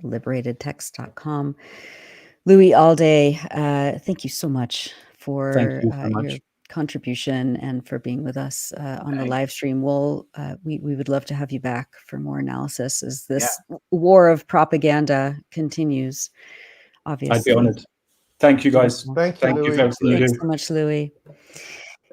And this is the Electronic Intifada live stream. That was Louis Alday. We are now going to turn to our in-house war analyst, John Elmer, contributing editor at the Electronic Intifada. John, what have you specifically been watching closely over the last few days, especially after the weekend? We saw a bunch of new videos come out from the Qassam brigades. How can you assess the war at this point? Yeah, well, so now we're a week into the ground war. We're starting to see some of the movements take shape and understand a little bit what Israel's plan and where they're moving. We've seen fierce fighting, fierce resistance. The resistance movements, the Qassam brigades and 𝐄𝐥𝐿 are putting out constant communiques with their actions. Abu Ubaidah said the other day that they couldn't even keep track of all of their actions. But just to give people a sense, on any given day, there's between 30 and 50 described actions that range from, the constant rocket fire that's been happening on Israeli cities and towns, as well as the mortars on mustering troops on the borders. We've seen Qassam use their Air Force suicide drones aimed at mustering Israeli troops. We've seen them drop drone-dropped munitions into a crowd of Israeli troops mustering. The Israelis are looking to move into the territory, and they're doing it in large numbers. And so they have been seen in clusters in a way that I think maybe we'll talk about with Ali later, but just shows kind of the lack of on the ground actual war fighting experience that the Israelis have. The resistance has really been remarkable. The way that they have given us the opportunity to see what's going on through their, learned from Hezbollah, learned that the media arm of the Qassam brigades is a super important part of telling people what's going on and showing these actions and giving the narrative of what's actually happening on the ground. Because the Israelis are very, unclear about exactly what is going on, and they've been moving very slowly. And it hasn't been, they're talking about how they're encircling Gaza City. We haven't seen that yet. What we've seen is significant fighting on three primary axes, but the two main axes are in the northwest. The Israelis have come across the north of the Gaza Strip and are looking to move down the beach rather than what we had talked about before of moving through Shujaiya in the east and moving through these areas. It seems like their war plan has switched. Probably it was unlikely their plan. I think both groups' battle plans change as they see what unfolds on the ground. But now we're seeing the Israelis move down the western coast, moving along the beach, which is for them easier to do with their bulldozers than, bombing all of Gaza City and driving through the center of it. But yeah, I think the strong resistance has kept the Israelis from moving to the next stage of their ground operation, which they've promised is to root out Hamas. If that's the case, they're going to have to move into fixed positions, which we haven't seen yet. They seem to still be on the move. But what we've seen is pretty significant buildup at two of the strong points that the Israelis have set up. They have 90, according to satellite images. So we're looking at two things here. We're looking at satellite imagery of Israeli troop movements. We're matching that with Israeli videos and statements of where they are. And then we're matching that with videos and statements from the resistance of where the axes of fighting are. So the predominant fighting has been in the northwest of the Gaza Strip. And that's when they're moving down the beach, but also in the east, in the southeast corner of Gaza City. They've been moving to cut across the Gaza Strip, to cut it in half, that we talked about on previous shows. And the resistance shows multiple times a day videos of their homemade weaponry built in Gaza attacking successfully Israeli positions inside houses, when they take up positions inside houses, or inside their armor, which is where they have been for the vast majority of the time. We haven't seen, the only time we've seen Israelis on foot has been in the wide open fields of the north, in the buffer zone that we talked about before. There's no footage yet. We haven't seen any footage of Israelis boots on the ground in urban areas. And the only time we did see that fighting in urban areas was Jabalia last week, that we talked about, and Israel dropped 8 2,000-pound bombs onto 20 houses in order to kill, they say, one fighter who led an anti-tank unit that killed 2 Givati Brigade soldiers. So essentially they get hit and then respond by essentially just wasting the entire area, which is something we saw previously, in 2002 in Jenin. We've seen it, of course, in Lebanon throughout the years, in Kana and Bin Jubail.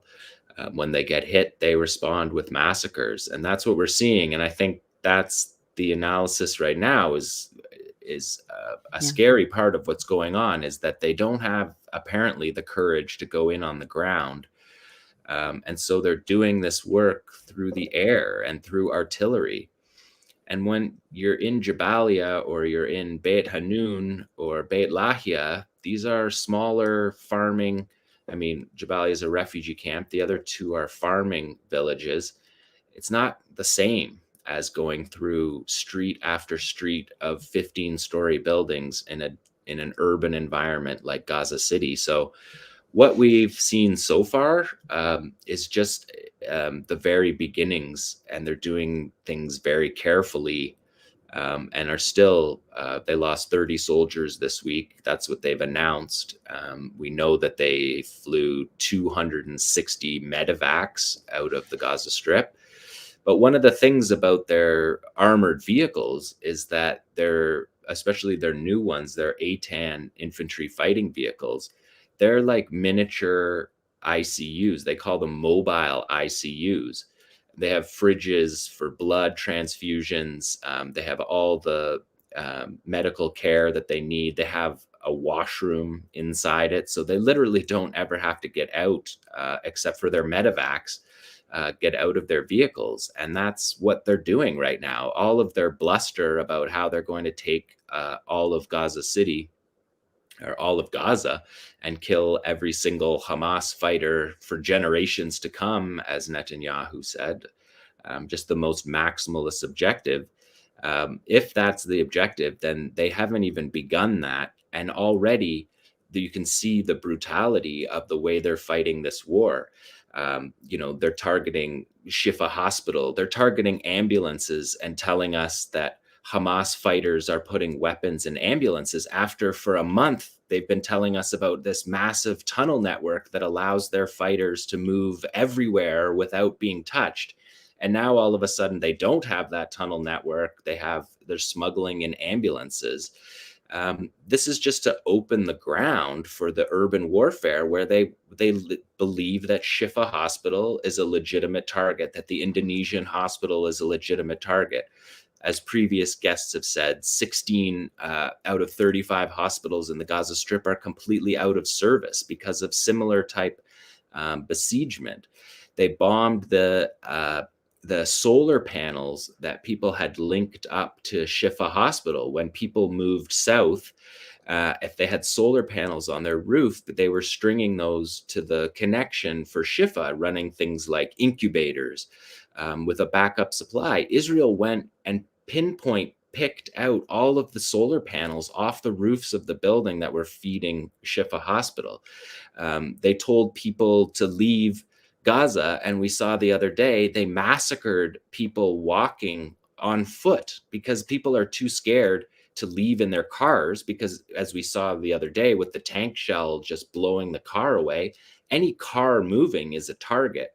So people left Gaza City on their feet, on foot, and Israel massacred them. And so the message is that you can't leave Gaza City. People are too scared to leave Gaza City because of these massacres. And all they're doing is targeting, again, civilian infrastructure, destroying the water reservoir in Jabalia, just really putting a fine point on all the things that Ahmed said at the beginning when people are talking about what it's like to live in Gaza under this siege. People don't have water.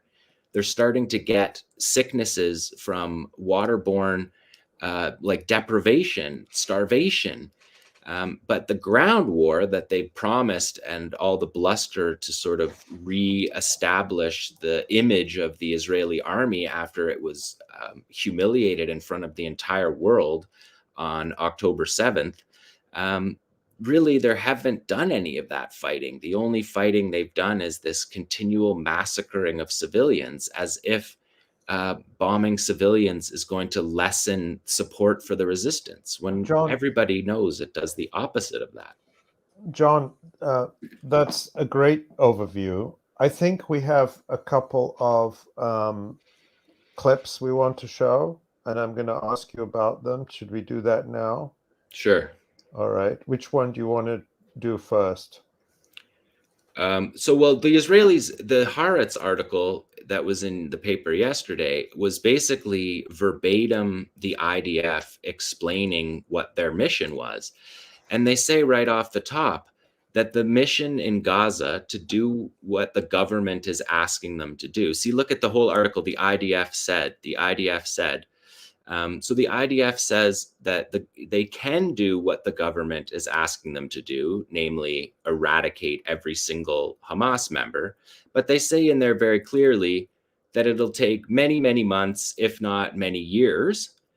And then they say also that they're not going to go into the tunnels. They're saying that at this point, it's too dangerous to go in the tunnels. So we're going to stay outside and, quote, you can see that, they'll be dealt with, quote, at a later stage. So this whole bluster about going in the tunnels and fighting face to face in the tunnels, they actually have army-wide writ saying that going in the tunnel is prohibited, which is also, we talked about what they did in 2014, their vaunted tunnel war of 2014. Soldiers were prohibited from entering the tunnels unless they'd been destroyed at one end. Which, as we know from a spider web, is impossible to do. So it basically gives the Israelis the out to not touch tunnels, which is where all the fighters are. Tens of thousands of them, according to the fighters, according to the Israelis, according to their intelligence assessments. That's where all the fighters are. And so they're telling us on day 5, day 6 of the ground war that actually we're not going to go into the tunnels, which are the number one tool for the resistance to fight the ground war, is their tunnels, is their ability to move around, to come up in places the Israelis didn't expect. We've seen in Qassam videos already many of the things that we talked about earlier on these shows. We've seen Qassam use RPGs and anti-tank weapons from high up in buildings, shooting down on top of them, which we talked about would happen. We've seen videos of them mouse holing in between buildings, making holes in between buildings so they can move between buildings without going outside. We've seen that. This is just in their videos that they show. So it's only a small portion of what they're actually doing. But we've seen all that. We've seen the Israelis not be able to occupy buildings and hold that territory. For them to invade Gaza City, they're going to have to move into the buildings and fight in the buildings, because the buildings have the tunnels in them. And so if they're not going to fight inside tunnels, then they at least have to be inside the buildings. But they're saying they're not going to do that. And so really, I think we're seeing the sort of tempering of the actual fighting component of the Israelis. But what worries me and worries people in Gaza is it looks like there are no red lines. And so if they're not going to fight face to face, like they've said they're going to do to restore the image of their southern command, then they're just going to continue to bomb. And we know that people didn't leave Gaza City. There's hundreds of thousands of people still in Gaza City, friends of mine, friends of ours that are still in Gaza City and who are people don't want to leave. Their family members don't want to leave because they saw the footage filmed by a kid on a bicycle the other day, riding his bike through the carnage of people, Palestinian refugees becoming refugees again and walking from their community in Gaza City and being massacred by a plane. That's what Israel's doing. And if that's the way they're going to fight this war, tens of thousands of people are going to die. 10,000 have already died. It strikes me, John, if we look at this. So from what I've seen, and we've looked at all the Qassam videos that come out, when I think we may show a clip, but we're unfortunately, due to the censorship on this channel, we can't show them because this program will then be deleted by YouTube, as happened to the program before last. So we have to be careful about that. But we've watched the videos and we've talked about them offline. And what they show is, in many cases, Israeli armor, that's to say tanks and armored personnel carriers, state of the art, I assume, being destroyed, sometimes at very close range, by Qassam fighters using these Yasin anti-tank missiles or Kornet anti-tank missiles, or even by placing explosives by hand on top of the tanks, and we even saw that with an armored bulldozer. People have seen the videos. What we don't see in any of those videos is Israeli infantry, which, as I understand, in urban warfare, you have to have infantry on the ground, clearing streets, clearing buildings, guarding the armor. The armor is actually there to support infantry, in the sense that the infantry directs the tanks, fire over there, fire over here. In other words, the armor in an urban setting is not the main course. It's like the side dish. The infantry is the main course. I'm sorry to use this analogy. And also, again, as I understand from my reading, but you can tell me if I'm wrong, these tanks do have sophisticated detection systems, radars and all sorts of sensors and things. But in an urban setting, that's just going to produce a lot of noise. These tanks are meant to be out in open fields fighting against other tanks or what have you. So in other words, if you imagine you're driving your car, but you black out all the windows of your car except for, let's say, a little square in the windscreen this big, that's what it's like to be in a tank in the middle of Gaza City.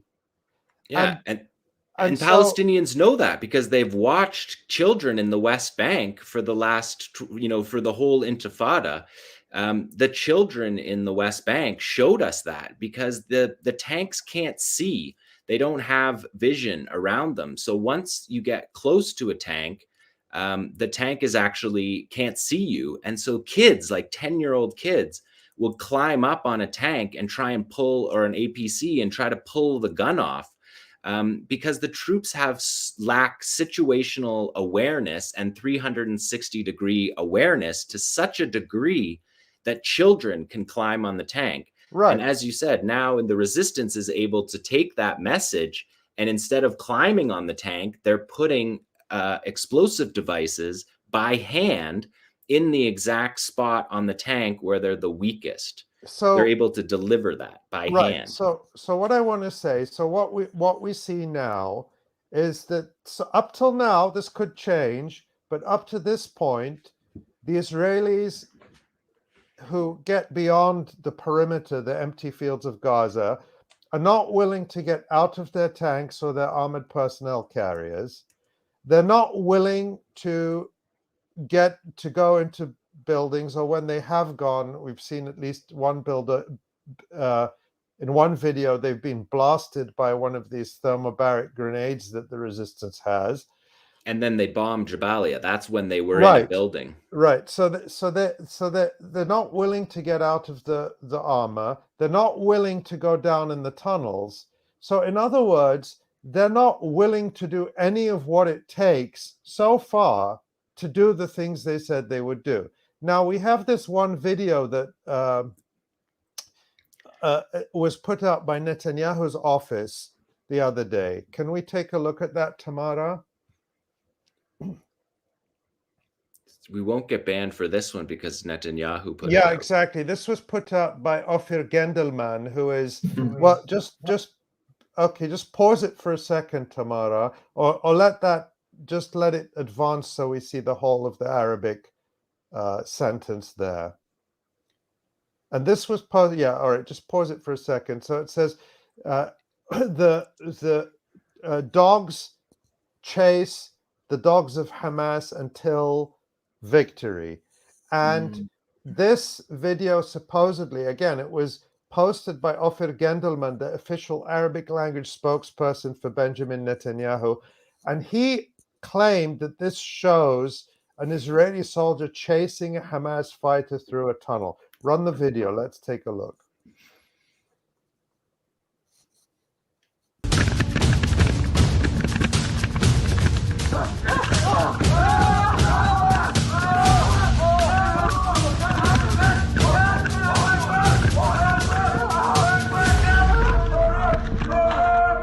All right,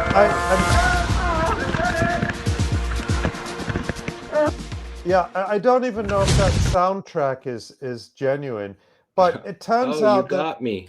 Yeah, it turns out within an hour or so, an Israeli journalist called 𝐓𝐡𝐞 𝐄𝐥𝐞𝐿, who is the military correspondent for Ynet, which is one of the major Israeli news sites. Yeah, it's not a left-leaning newspaper No, this at all. is like No. it's related to יידיעות אחרונות, which is one of the top newspapers in Israel. It's their website.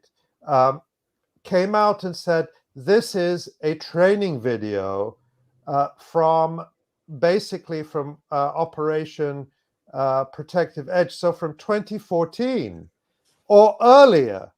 This is a training video, and interestingly, so it was put out by Netanyahu's office, but not by the Israeli army. It was not on any of the Israeli army official accounts. It's totally fake.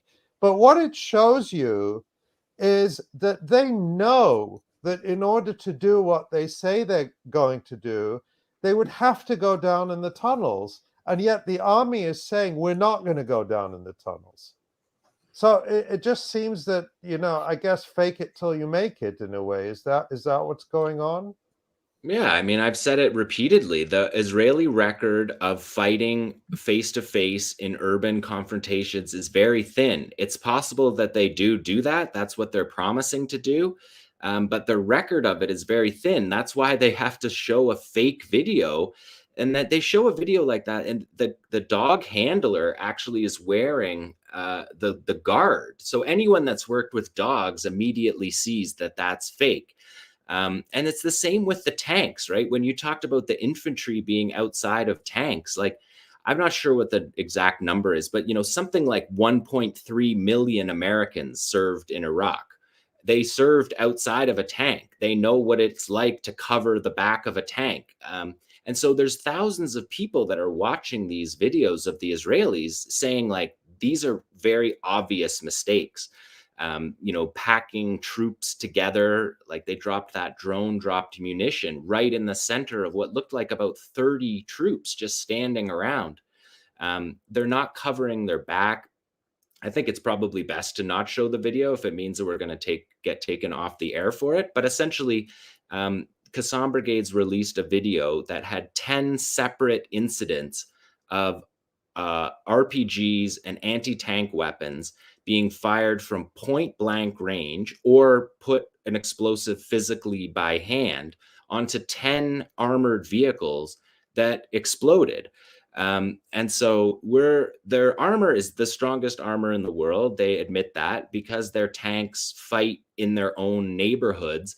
They don't have to worry about considerations that the Americans worry about their tanks, because American tanks have to go onto planes to be flown over to their imperialist wars.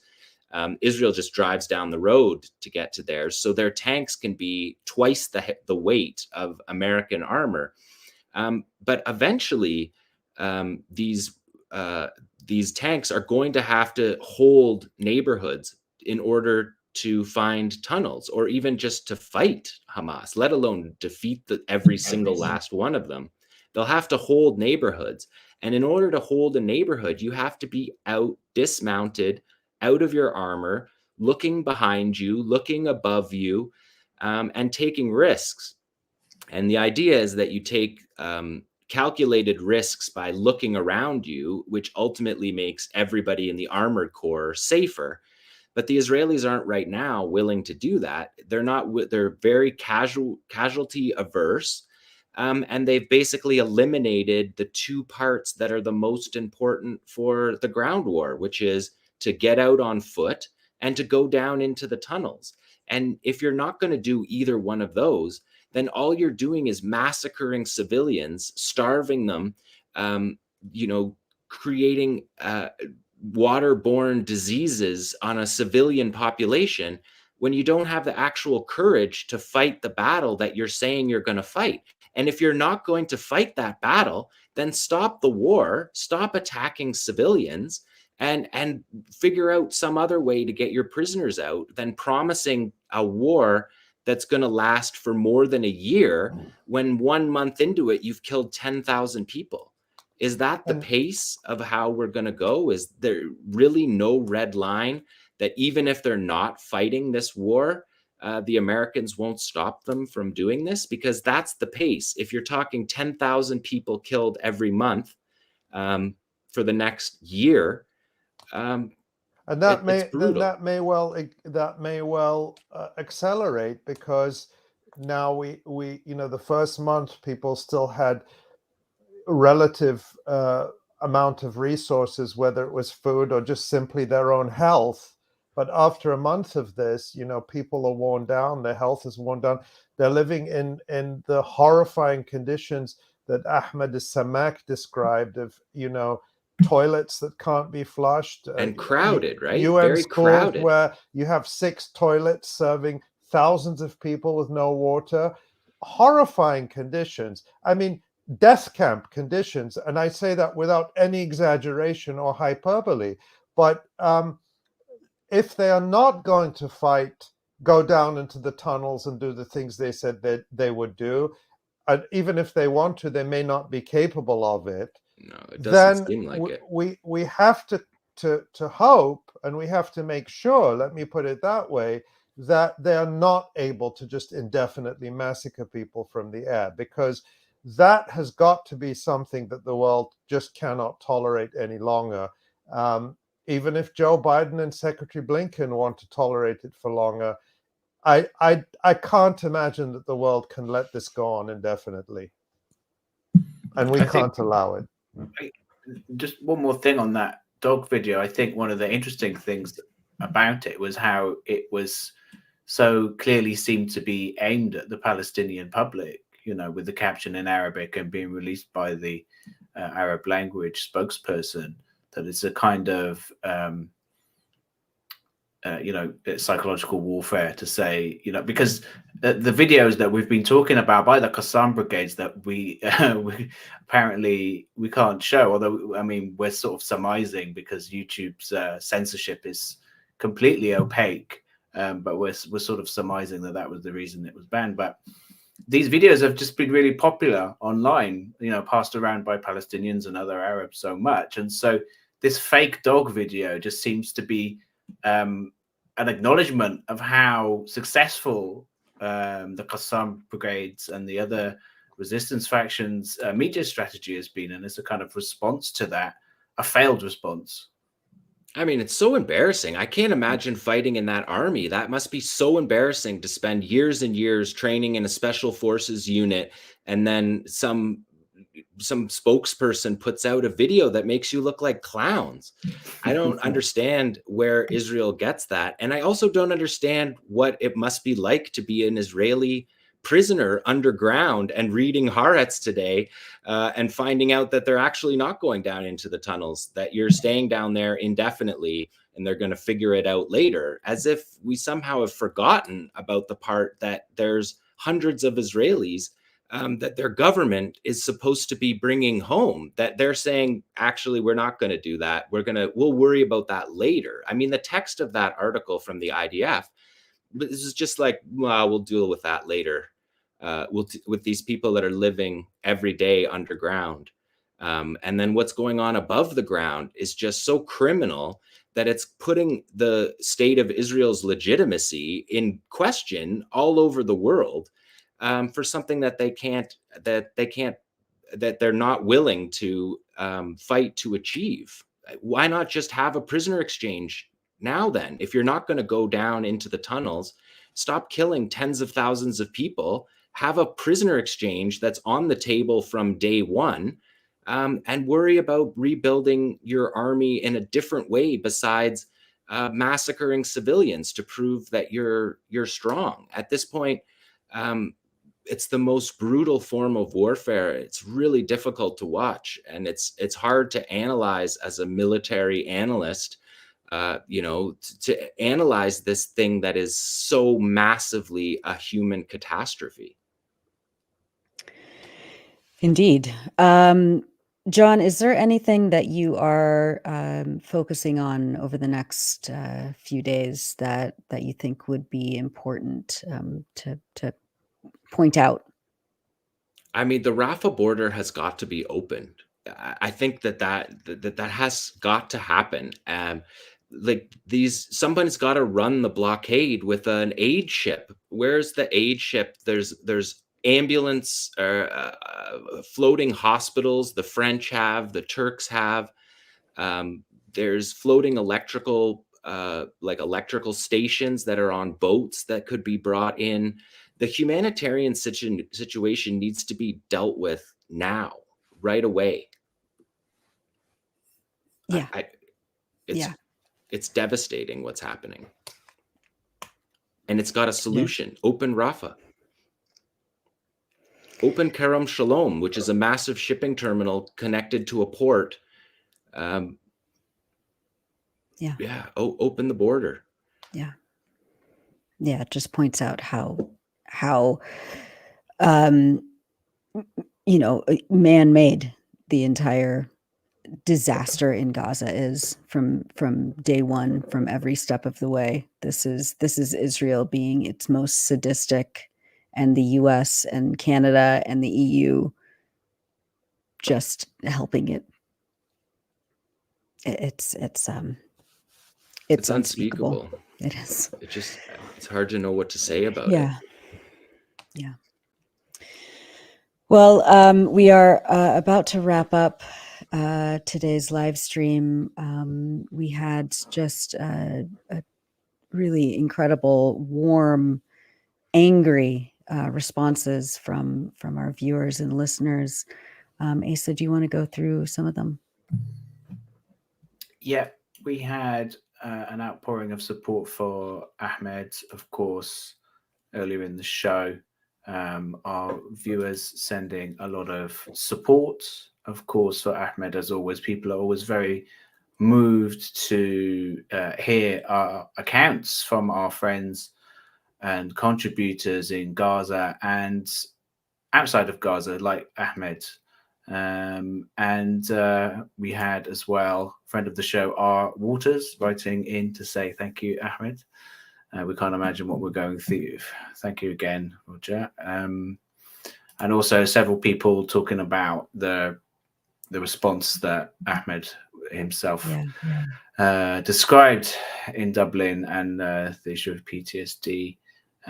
We had a lot of support as well for all our other guests as well. People were enjoying what Louis was saying. and lots of support in general for the Electronic Intifada and for these live streams, and people seem to find them useful and supportive. So thank you everyone for watching. Thank you everyone for listening. Thank you.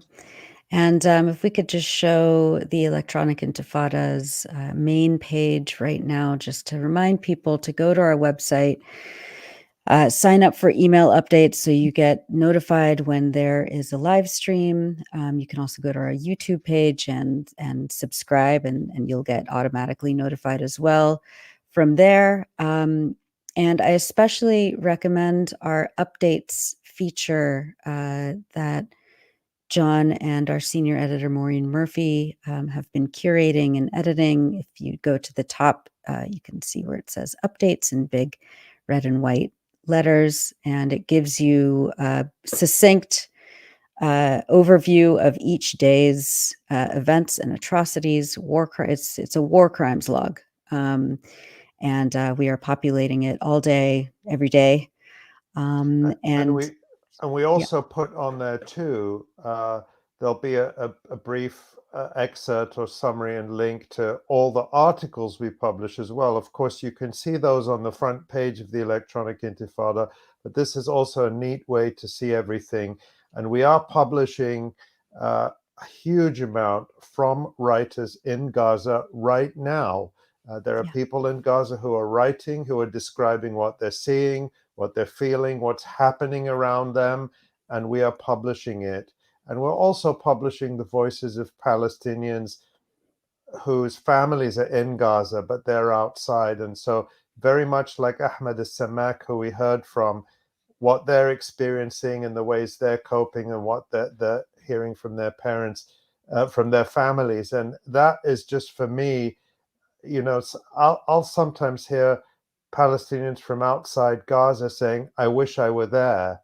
I mean, imagine wishing you were in such a hellish situation, but that's how hard it is to be separated from your family at a time like this, that you just want to be with them at any cost. And I'll just say again, thank you. You know, I know we've gotten a lot of new viewers and new readers through these live streams. Please visit the website. Please share the articles, send them to friends, send them to family, share them on social media. This is what it's for. We put this out for the whole world for free. We don't, you know, there's no subscription, nothing. It's always free. It's always going to be free because we want the information to be out there.